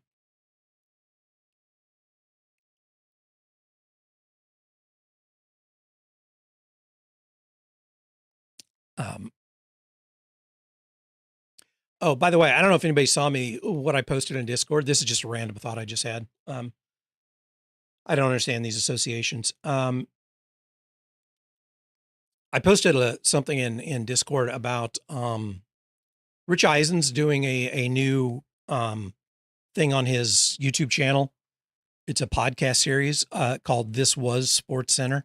If you have any interest in sports or Sports Center or 90s nostalgia or anything like that, I highly recommend it, especially the first episode that he did with Dan Patrick. It was fucking awesome. You should watch it. I have a lot of respect for the Oberman Patrick Big Show Sports Center of the early to mid 90s. And I'm not a big sports guy. I wasn't a big sports guy then. I appreciated it for the writing, the present, just everything that went into making that, you know, half hour, 45 minutes. I don't even remember how long it lasted show, as polished. And it's pretty interesting to me how it kind of laid the blueprint, not just for sports related content, not just for news type content, but really for content that we consume right now across all media, especially online content, how it really laid the groundwork for how to go about it. You know, the short segments, very, you know, bite-sized segments combined together into a longer show, the personality driven approach, the hook at the beginning followed by informative and clever writing mixed together. The I want to say sarcasm, but the wittiness, the dry humor, the wittiness, some of the cultural relevance. I mean, fucking Oberman was an encyclopedia. Regardless of what do you think about Oberman as the political commentator, Oberman, the co-host of Sports Center, was fantastic. His depth of referential knowledge and the way he would weave that in to his intros was just impressive as shit. It was a blueprint. So I have a lot of respect for that. And so Eisen's doing this look back, and it's pretty good. So I highly recommend it if you're interested in that kind of thing. Check the Discord. I put the link in there. You can just go to Eisen's site, and his YouTube channel. I mean, and there you can find it there too.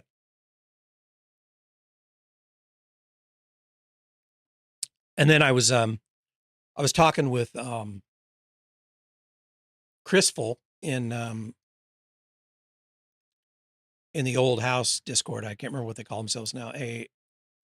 A something AO. I don't know what the fuck it is. Anyway, about radio, about college radio. Had a good conversation with him about that, and then I pointed him at a documentary that I'd watched recently that was pretty interesting. But that's always been something that I've been interested in trying to do some kind of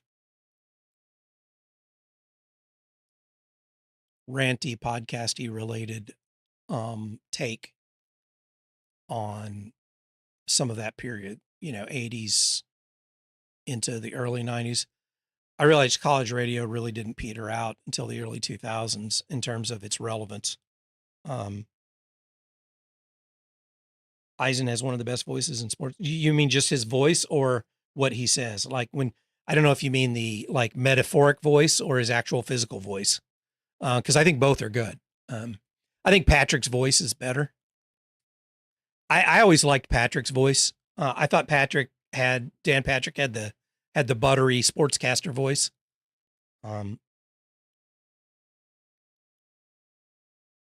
But yeah, I like Eisen's got a very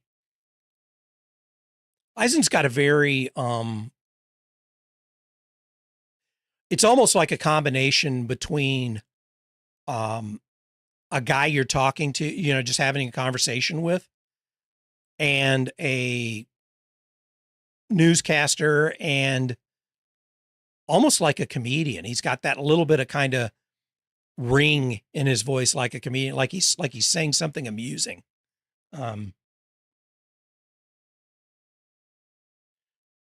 Radio stations run by colleges for colleges? Yes, more or less. Yes.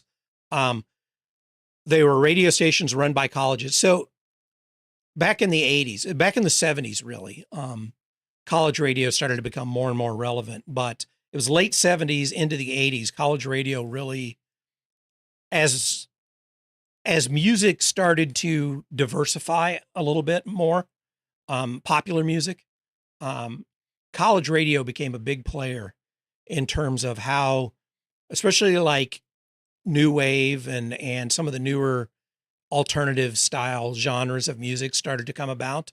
College radio, you wouldn't have Nirvana pushing alt rock into the mainstream in the 90s without college radio in the 80s. You would not have REM without college radio. College radio was where you didn't have to play the record company promotion game to get stuff on the radio. If you targeted college radio, if you were putting out new cool stuff that young people were probably going to be interested in, if you could get some college radio DJs to play it, you had a good chance of it catching fire. And eventually college radio, what was college radio as a format, became mainstream alt rock in the 90s, in the late 90s. That's basically the commercialization of what used to be college radio. But college radio had a big impact on my generation. You know, you could buy an MTV in college radio, and it did a lot for my generation. And I have a lot to say about that. That I think is both nostalgic for people my age, but also maybe interesting for people that have never experienced that were never a part of that, and have no real frame of reference for what music culturally was like during that period. Because prior to that, you had, and it's one aspect of a bigger picture that I rant on all the time, and you've probably heard me rant on before, and that is curation.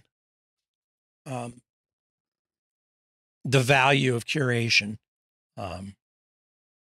And curation is something that we've kind of lost culturally today.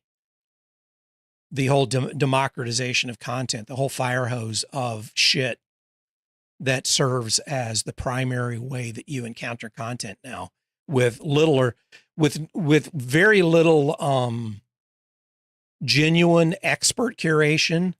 The only real curation that goes on right now with most content is algorithmic curation.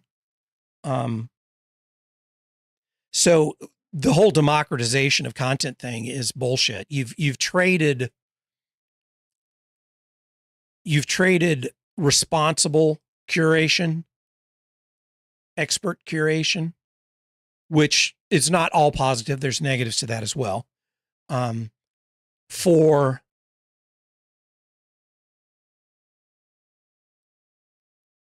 completely commercial curation that cloaks itself in no curation, that pretends to not be curation.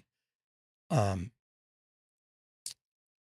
for completely disingenuous,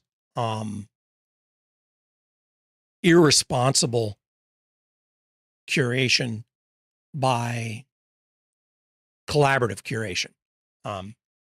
That's not to say that curation is gone. It's not. It's just niche and almost irrelevant now. And it gets labeled as gatekeeping.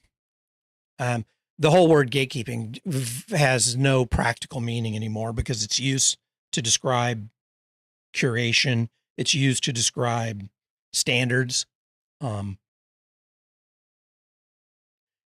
It's not even used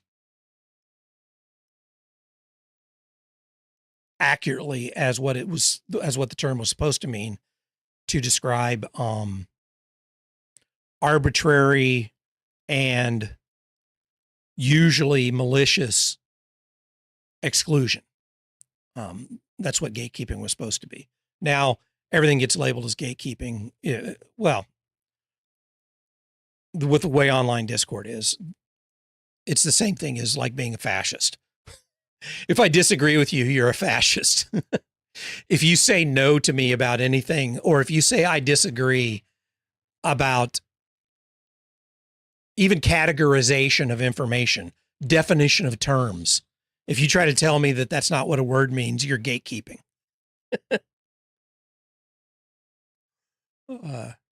Anyway,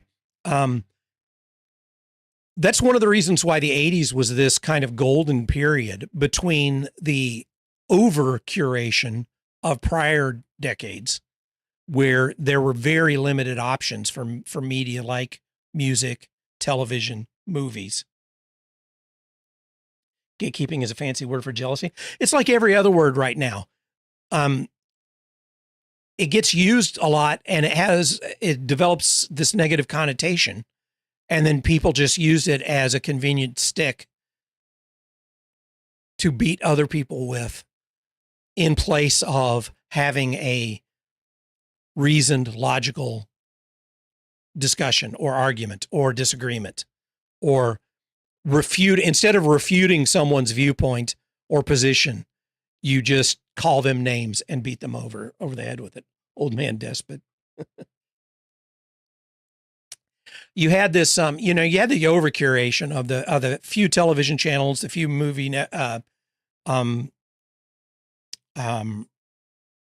studios, and the few radio stations, right? Like in your market, you would have a handful of radio stations, especially depending on your genre that you're interested in. And the record companies that worked in tandem with the radio stations to control what music was allowed to become popular, because there were no practical means to get your content out there other than going through these heavily restricted curation avenues. That started to change in the 80s. And, I've talked about these things before. You had cable television drastically increasing the amount of TV options that were available to you, including some that were local. You had college radio or low power FM radio, but for the most part, that was college radio, which started its own, most college radio stations in the late, I think it probably started earlier, but it really started to pick up steam in the late 70s, where they had banded together and formed their own charts, their own college radio charts. And I can't off the top of my head remember the name of it. It's the college something. I can't. There was a 3-letter acronym for it, and it became the go-to source for kind of an alternative charting system to evaluate the popularity of music that was primarily targeted at college radio, or was primarily played at college radio. And for the most part, college radio was kind of anything that wasn't popular music, wasn't top 40, wasn't top 40 pop, rock, or country. Pretty much anything but that. So, a lot of rap came through on college radio first. And that was not my thing. Hip hop, whatever you want to fucking call it back then. Back then it was called rap. Okay. It was rap music. It wasn't my bag, but college radio was instrumental in getting that around the nation. MTV, of course, gets all the kudos, and they did a lot of the heavy lifting, but it started with college radio. New wave, punk, a lot of the stuff that split off of new wave and punk, all the stuff that ended up falling under the umbrella of alternative, almost all of that got shared around via primarily college radio, which really opened up the ability for a lot of these small acts to do nationwide tours. It wouldn't make sense for a local band that was popular in, let's say where I'm from, Missouri, that was popular, let's say in Kansas City, St. Louis, Tulsa, Springfield. That's pretty much the loop that was around Columbia for MU. That kind of loop. Let's say you were a band that was your touring. That's where you toured. If you managed to get something on college radio, now you could start touring the entire fucking nation and having shows that would make it worthwhile to drive to fucking California or Washington or Georgia or New York or Michigan or Illinois or wherever.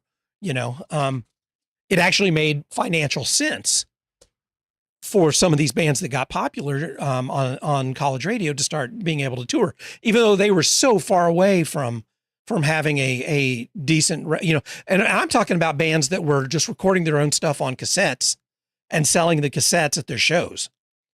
They would get the cassettes on college radio. They didn't have record deals, and they could start making money. They could actually start doing this and then getting attention and then the record companies started making divisions that focused on college radio that were like the minor leagues of their record deal system, and they would start throwing these, you know, smaller scale deals at a lot of these college radio bands, to where they could actually now start getting involved in the big leagues, you know. But that was a form of curation, and it was a form of collaborative curation, because you had all these, really the only curators on a college station for the most part were DJs, and they were probably college students. There might have been some exceptions, but for 90% of the time, these are just college students who are just doing it for fun and maybe to learn a little bit about the actual mechanics and skills required to do broadcast. You know, you might have a program director. Now, there are some, like the one that Chris worked at in Athens was huge. That was like I can't remember what he said, if it was 50,000 watts or 35,000, I can't remember, but it was as big or bigger than the local radio stations. But for the most part, like the one I worked at for a couple of semesters, it was like 100 watts.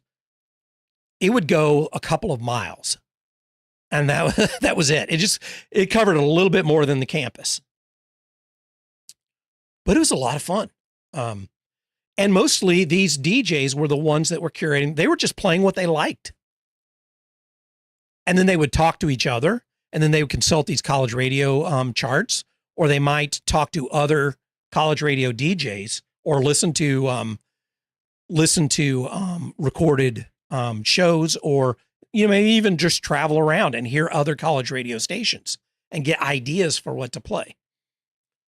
So it was this kind of impromptu collaborative, but it was similar to the way the internet right now is kind of a free for all, except these people were much more knowledgeable and cared more.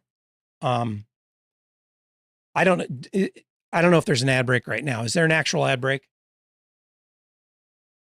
I think there's an ad break. I'm going to assume there is. I'm going to go on break. I'm going to get a beverage. I'll be right back. If you think Fresh Perk flavor just comes in a tin, you haven't tried Taster's Choice 100% freeze-dried coffee in a jar. Taster's Choice looks and smells like ground roast and tastes fresh perked. And for you decaffeinated drinkers, Taster's Choice decaffeinated. Green label, same fresh perk flavor. Ground roast and Taster's Choice. Just try to taste the difference.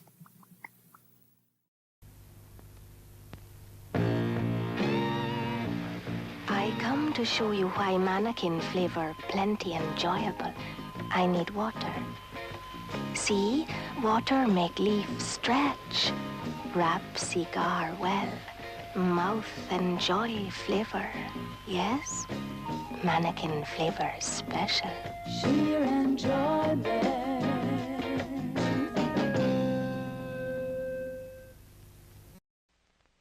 Marion, Yes.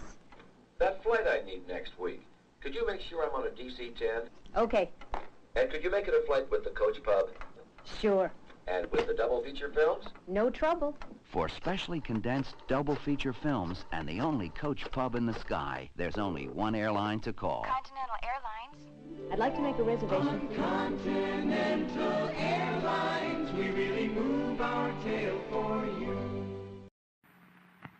I can't believe I ate that whole thing. You ate it, Ralph. I can't believe I ate that whole thing. No, Ralph, I ate it. I can't believe I ate that whole thing. Take 2 Alka-Seltzer. Alka-Seltzer neutralizes all the acid your stomach has churned out.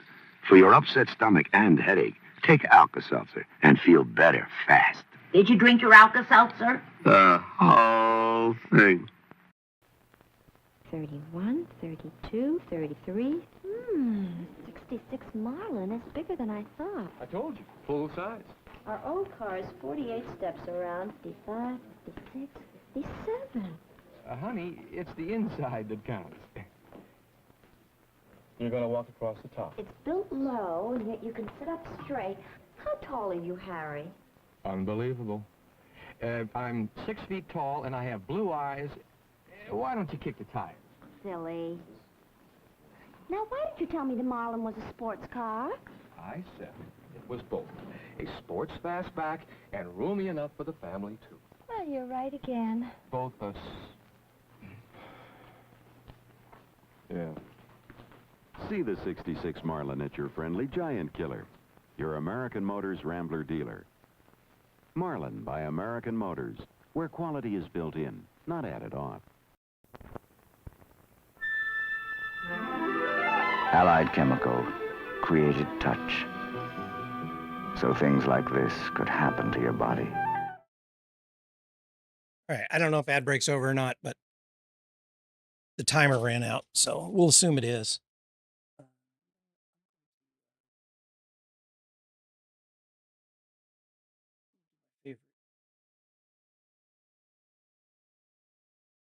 New redeem. Do you know what's in wieners? Well, there's cow's eyes and dog's heads and old phone books and, of course, wiener flavor.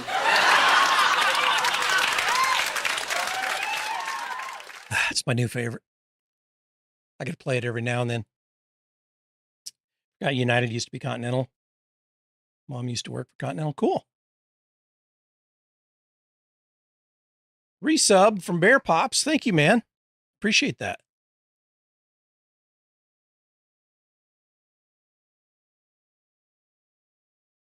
Where the heck did that? That's from Kids in the Hall. Kids in the Hall, probably the second best sketch comedy troupe ever. I'm putting him behind Monty Python, but it's a close one. I probably enjoy Kids in the Hall as much as I enjoyed Monty Python, if not more.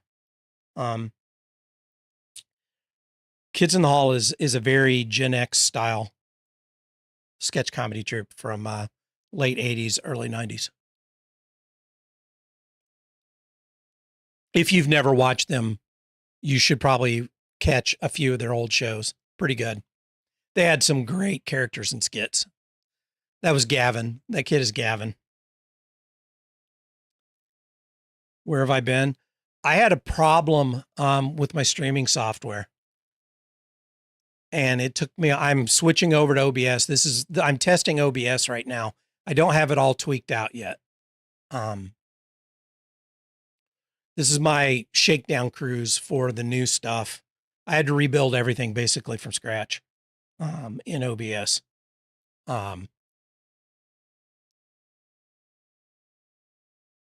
And it took me a little longer than I intended because I had some other stuff that I had to do at the same time.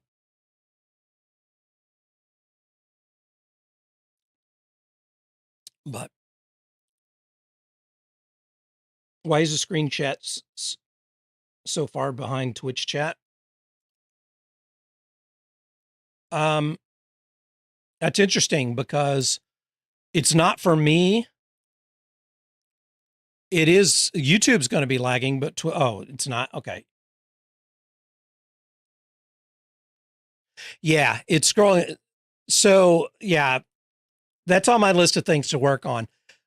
If you'll notice, so I've got one of my goals with the OBS stuff was to try to make it as performant as possible, have the least memory and CPU resource impact. So I have one massive, rather than having every little thing be its own browser source, which has, multiple versions of Chromium running in the background, I have one big one that's running everything. And then I use that same source across, I don't reload when I go from scene to scene. I'm just using the same source. But that means that I have to have that chat be able to go small and then go large. And the easiest way for me to implement that quickly was to cut it off at the bottom of the screen rather than try to cut it off at the top and then have it grow.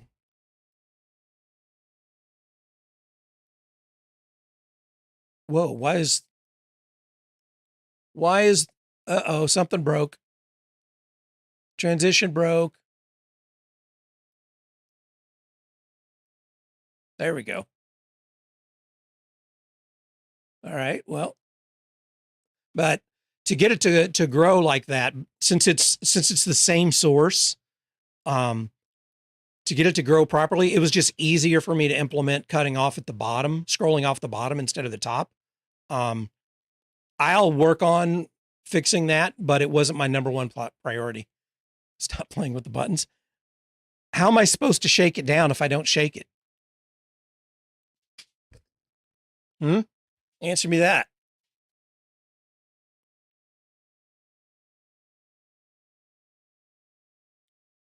What was I ranting about before? College radio. I think I was about to conclude. What was I concluding? Oh, yeah, the whole curation thing.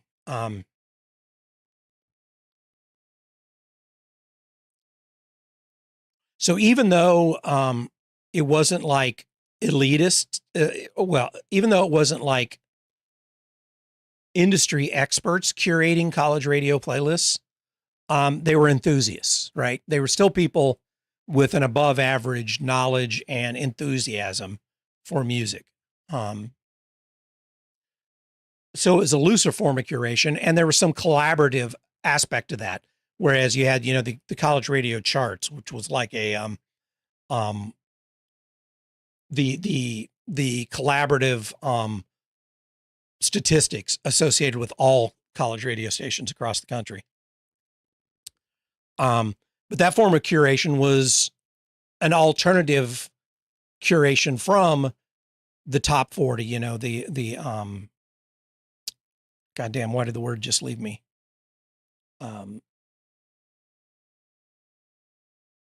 Completely left me. The arbiter of the Billboard,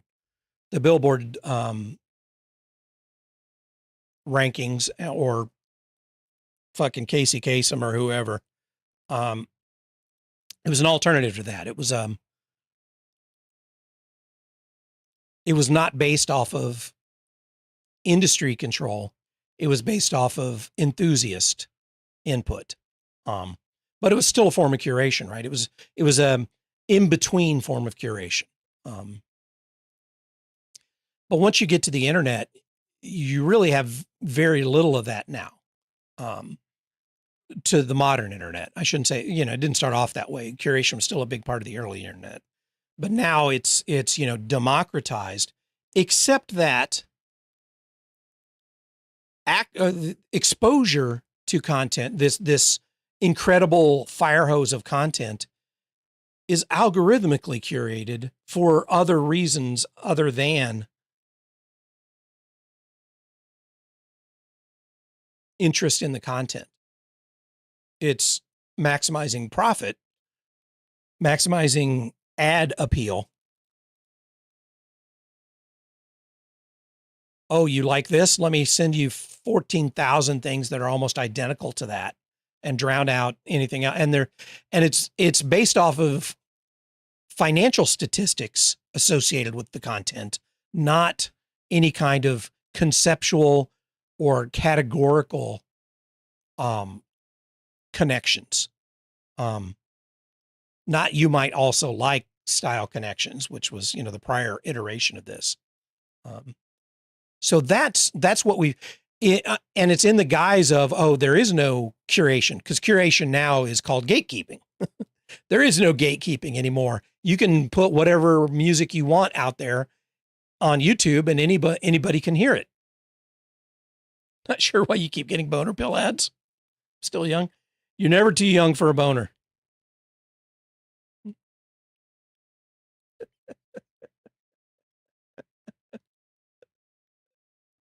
Oh, good Lord. Oh, there's a cancellation. Yep. Well, thanks for showing up to my channel. It'll be gone tomorrow.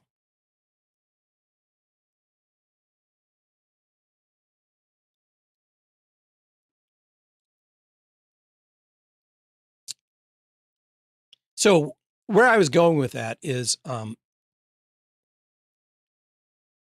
there's a balance. There's a sweet spot between too much restriction and this combination of no restriction and stealth restriction. It's not even restriction. It shouldn't be called manipulation, stealth manipulation. You're not restricted. It's just being manipulated. There's a sweet spot, and that's where this 80s to early 90s, mid 90s window, I feel like, was the sweet spot for most media, TV, and music, especially, where you had an explosion of options, but it wasn't overwhelming and it wasn't a complete Wild West free for all. And it didn't have all of this, this kind of single algorithmic manipulation laid over the top of it. It felt very much like freedom, but manageable freedom. Freedom within, with still enough guardrails, enough guidance that it was manageable, that you could live with it, as opposed to just nothing except, no expertise, just a constant salesman at your door is the only way. You can only get information from the salesman at your door.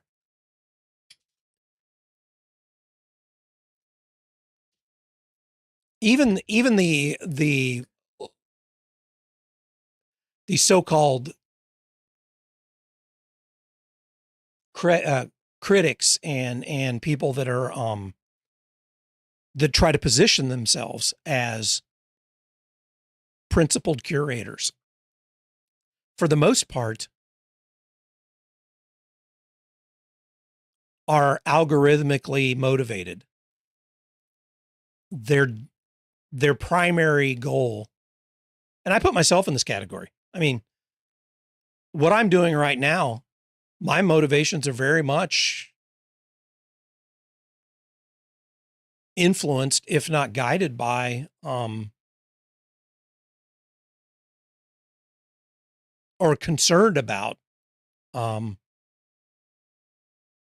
metrics.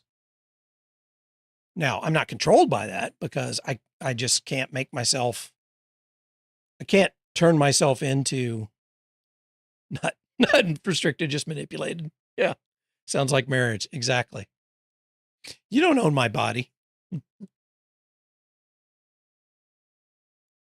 I can't force myself to be what I need to be to maximize my metrics, but I'm influenced by it, or at least I'm nagged by it, dogged by it. And I think we all are to a certain degree. I think it influences, like, opinions that we post online. I think everyone thinks about, what do they call it? The ratio. What's my ratio going to be on this? It doesn't necessarily mean it stops you or it changes what you do, but I think the thought occurs to you. And these are all very much manipulated, not for the benefit of the providers of the content or the consumer of the content. It's very much manipulated for the leeches that make money off the distribution of the content.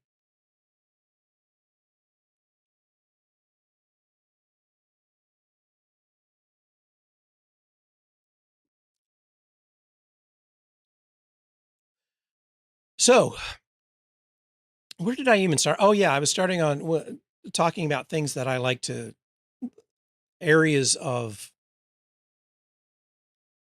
interest to me that I enjoy talking about. And that's one of them.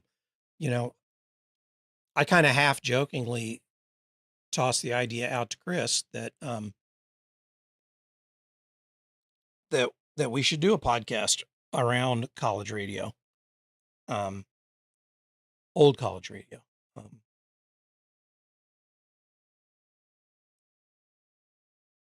I don't think it's viable.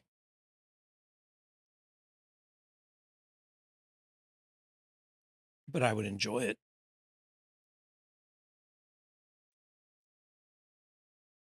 Yeah, he worked at one of the biggest college radio stations in the country back in the 90s, which is pretty cool.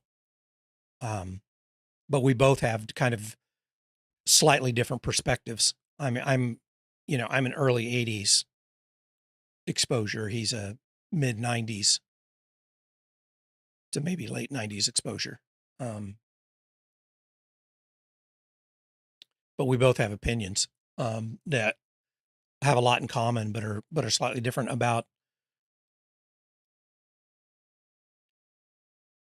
the mechanics of it, the importance of, the personal importance of it, the cultural impact,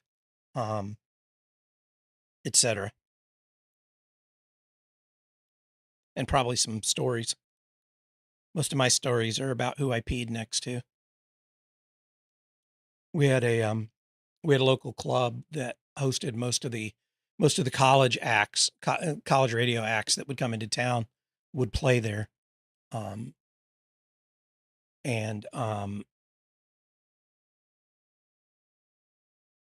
Ooh, McDonald's. Don't taunt me. And the backstage bathroom didn't work very well. It was unreliable. So most of the acts would have to come out and use the main bathroom. And I would time my pees to their breaks. So I'd get a chance to pee next to the various acts and have brief interactions with them with our wangs out.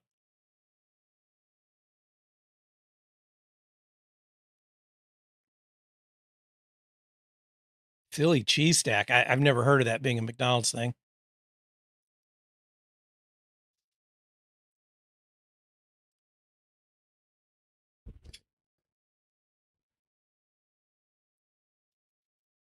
Philly cheese. Can I get some Philly cheese on that? I don't like bell peppers, so I struggle with the Philly cheese. Big Mac. I don't like Big Macs. I'm a quarter pounder guy. I'm a double quarter pounder guy now. I peed next to that was my thing. I peed next to a lot of notables, college radio notables at the time. The most famous was Michael Stipe. He's probably the most famous person. Unless you consider Chuck Berry. I peed next to Chuck Berry too, but he wasn't there. He was there for a different thing. He was pretty famous.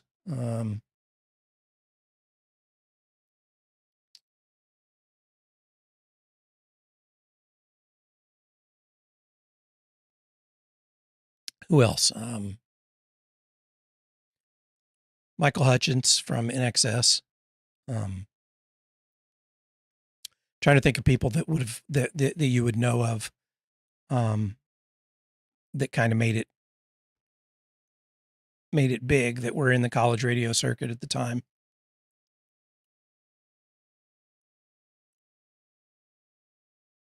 In the old days, if you asked for no salt fries, they had to make them fresh and then grab salt from the condiment area. Yeah, I remember that trick. Oh, so that McDonald's. What I'm the old that's something that you young people have no experience with, is the old McDonald's fries. Back when they had their special formula for their grease that was mostly lard, prior to going to vegetable oil. That stuff was fucking awesome. That's where a lot of the McDonald's fry reputation comes from, were those fries back then, because they were night and day better than anyone else's fries. All right. See you later, Bear Pops.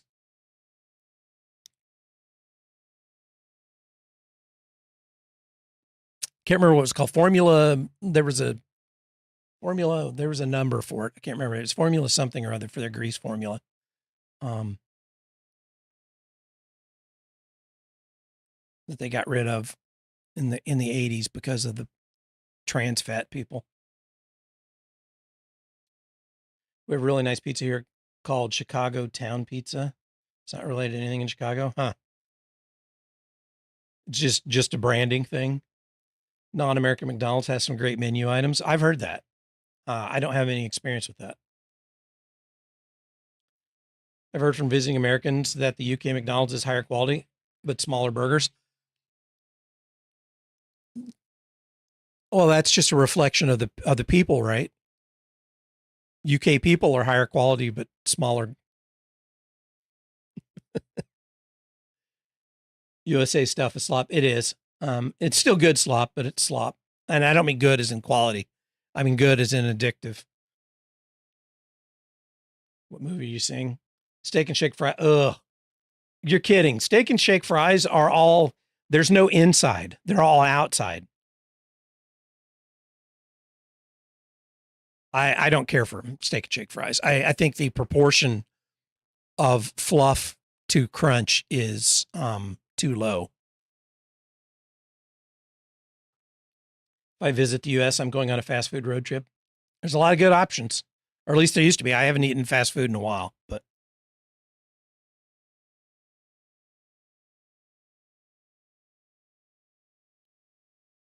trying to stick to my diet. I'm on the beans and rice diet right now because beans and rice are cheap.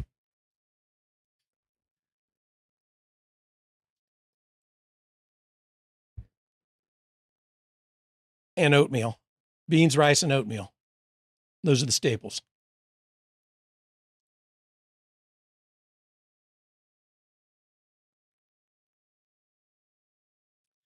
I remember my brother visited Mega Bowl. Poke of chips. There was a solid layer of salt. I don't know what Mega Bowl is.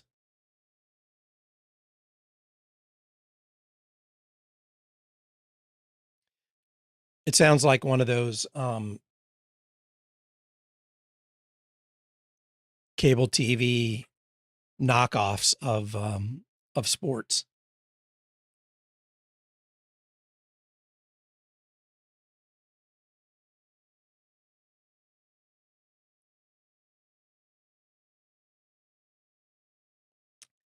Bowling and laser tag in a restaurant. Wow.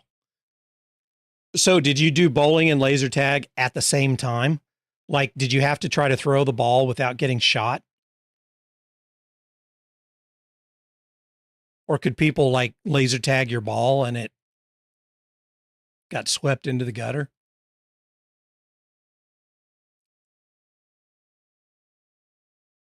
Or maybe people could throw bowling pins at you while you were trying to laser tag each other. They were kept separate for safety reasons.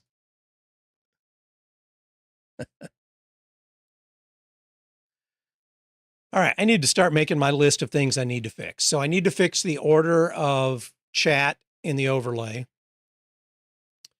I need to get myself an actual dockable chat client that I can put up there, that cross-platform chat client that I can read. So what's the overall vote? I should switch the font, shouldn't I? To a normal width font, because the narrow one, it looks good in a layout because you can get a lot of stuff in there, but its readability at small sizes is terrible.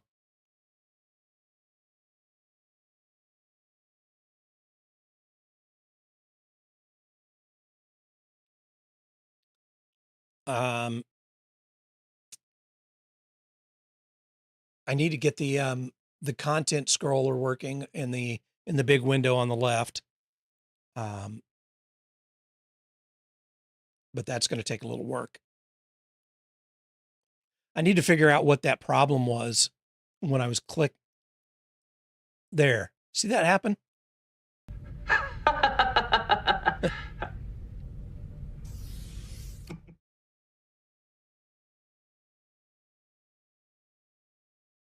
Yeah, I changed the name to a lot of those because the name I had in there, I decided to go with a more literal naming so people can remember what they're looking at. I wonder why that happens.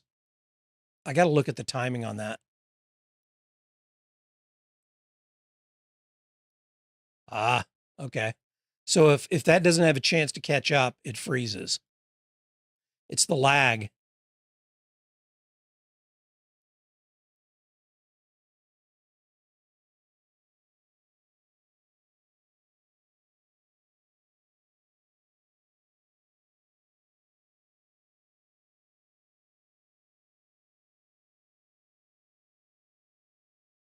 Interesting.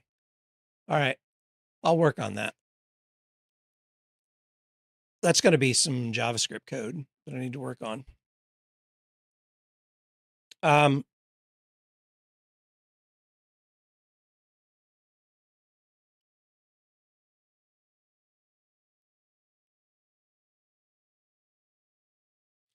Schedule wise. Can you dig it?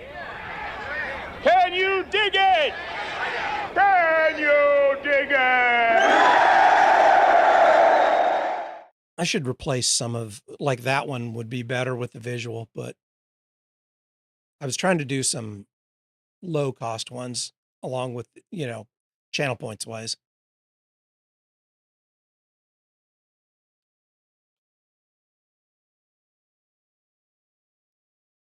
I have no good way of triggering that.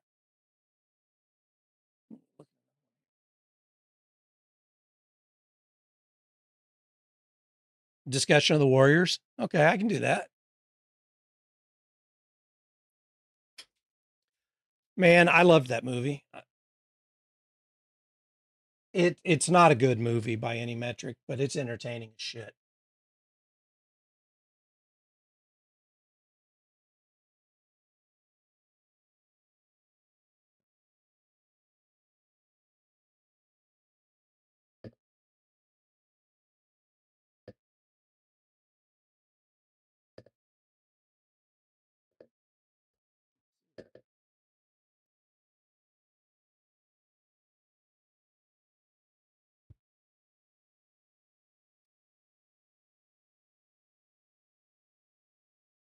Yeah. I the first college Halloween party I went to, I dressed as a baseball fury. It worked.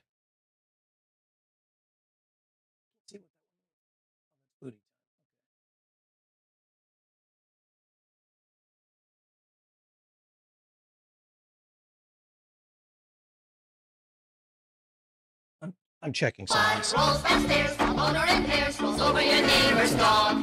What's great for a snack and fits on your back. Same one year. Long, long, long. It's long, long. It's big, it's heavy, it's wood. It's long, long. It's better than that, it's good.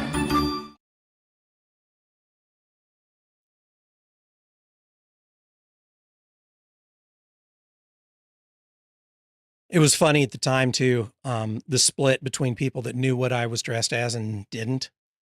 It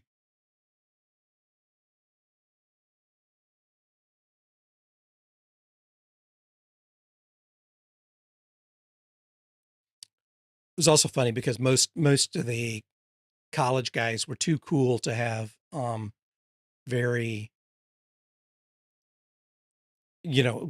costumes that looked like they put any effort into them because they wanted to be cool. They wanted to be indifferent. Yeah, Warrior's pretty good. My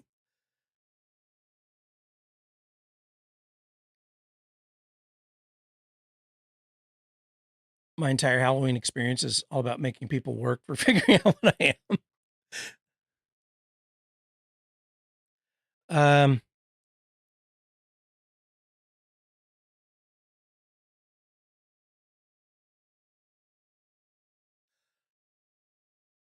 So, you know, I lived fairly close to Branson when I was younger, which is, you know, hillbilly Vegas.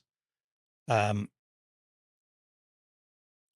and there's a lot of hillbilly stuff around. I was going to this party, this Halloween party, and I forgot about it, and I didn't have a costume, and it was running late. So I took a pair of black pajamas, just linen pajamas that had red piping around the around all of the seams. And then I got this, we had these hillbilly felt black hats. I don't know if you've seen them before, but they're basically just wide rim, about as simple a hat as you can have.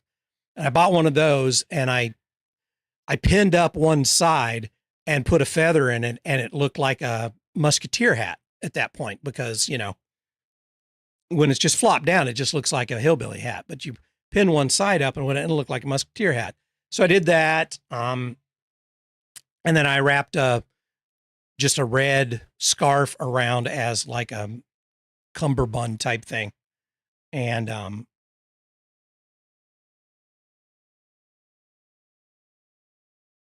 a pair of black boots. And that was my swashbuckler costume. I swear I got more compliments on that costume than anyone I ever wore in my Halloween history. And it's like, man, this is the a last minute, like, took me 30 minutes total, and I bought one thing, which was the hat, which was like, I think I spent $2.50 on the felt hat.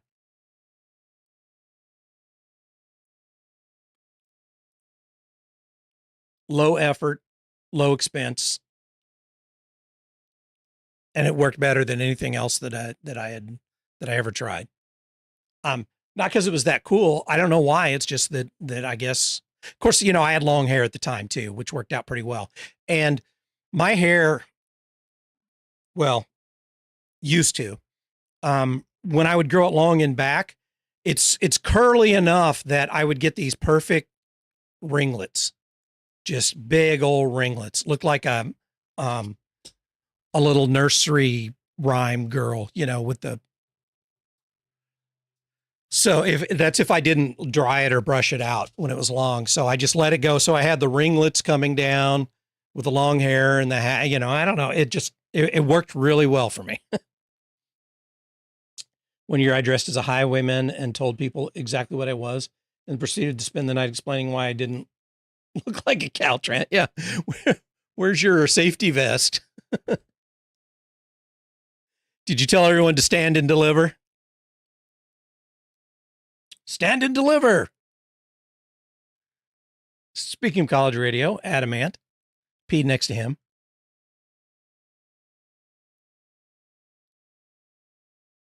Actually, no, it wasn't Adamant. It was one of the ants. It was when it was Adam and the ants.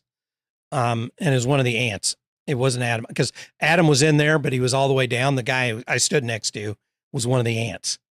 So I can't say I peed next to Adamant.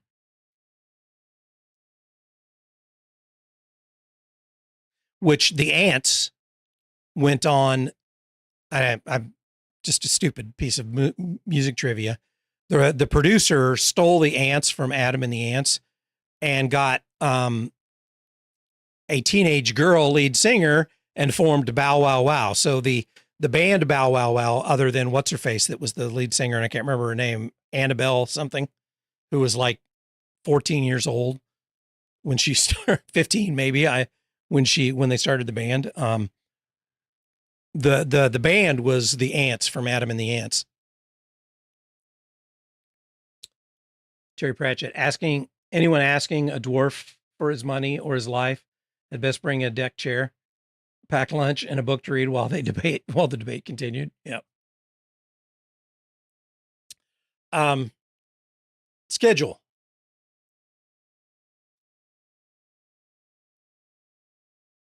I'm still debating on what to do about schedule.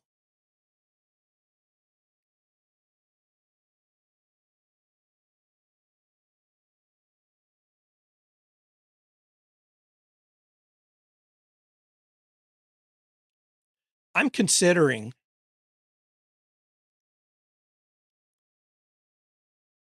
I don't know. There's a lot of different ideas.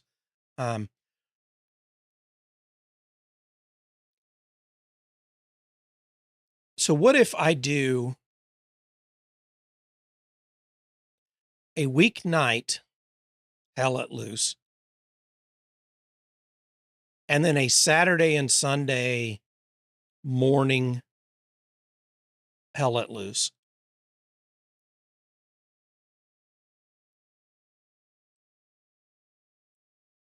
And then just throw in a couple of mornings of just whatever. Just, a couple hours in the morning of whatever. Maybe just chat during the week. Maybe I don't know, 1 or 2 days of chat, an evening Hell Let Loose, and then 2 evening Hell Let Looses. And then, or, another option is because I want time to work in a couple of games where I'm just recording instead of streaming, so I can get some good footage to try to put together for clips.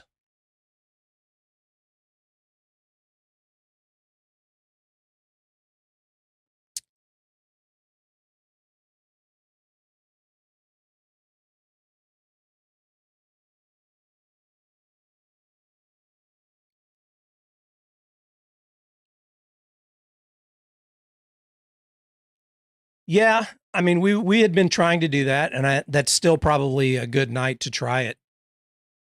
Do Monday night, and then I could do, because the reason I want to that I'm leaning away from morning Hell Let Loose during the week is because I'd probably end up having to play on European servers, and I'd be going head to head with the guys that are already, have pretty much captured the entire Hell Let Loose audience, streaming audience for that time period. No real point. I mean, the audience is pretty small. No real point in going up against those guys. But I basically, I gave it as much time, and I really got no traction with Arc Raiders just as a stream. I had fun, but so I don't think the Arc Raiders stream will work without some significant promotion, offline content. But I need some time to get some footage. Oh, it doesn't have to be set in stone. So I'll do Monday night. I'll try to work in a couple of matches on the weekend. Maybe one stream and one recording Hell Let Loose match on the weekend.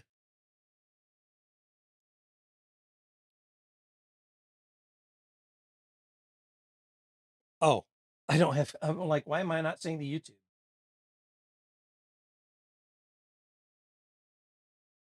Hey, Krabs. I don't have a good chat client open right now, so I'm having trouble seeing stuff with the new setup. So I have to work on that. Yeah, I might record one, stream a Monday night, and then work in some morning stuff during the week of who knows what. Because I have to avoid afternoon. It's just too hot right now for me to stream in the afternoons. I don't have AC, and I can't really run the computer in the afternoons. Like right now, it's already getting hot enough that I'm going to have to shut down here pretty quick. So maybe do like a 9 to noon or 10 to noon or something like that morning during the week. I'll work on that. And then I'll update it in Discord. But if you have ideas, either DM me or put something in Discord. Ideas that you think could work. work in terms of be interesting, but also maybe be interesting to other people as well. I'll throw an idea thread up.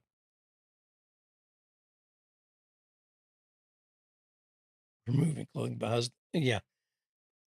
I think it's funny that you use the word boost there. I don't think that word means what you think it means. Is boost like slang for making people throw up?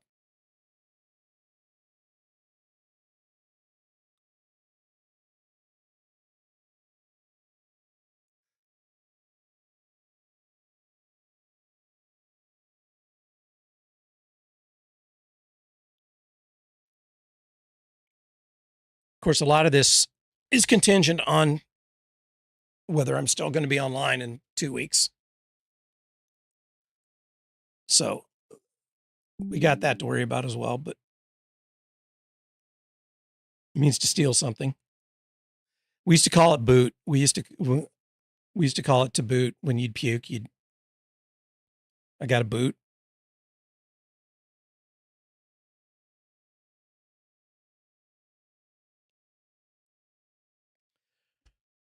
All right, I'm going to wrap things up so I can get things shut down and keep them from overheating. But for the most part, I think that the test worked well. I've got a list of things to fix. And I'll work on some ideas. What is today? Friday. I'm going to try streaming some Hell Let Loose tomorrow. Like late morning for me. And that'll be a good test as well. So we'll give that a try tomorrow, see how it goes. If that goes well, then I'm going to try Monday evening, another Hell Let Loose. We'll see if we can get that working. That's the game plan at the moment, but thanks for hanging out and the jibba jabbas and the help in testing. I appreciate it. I don't have a nozzle to give you. I haven't ported nozzle over yet. I'll have to come up with some other things. Anyway, appreciate it. I'll catch you guys later. See ya.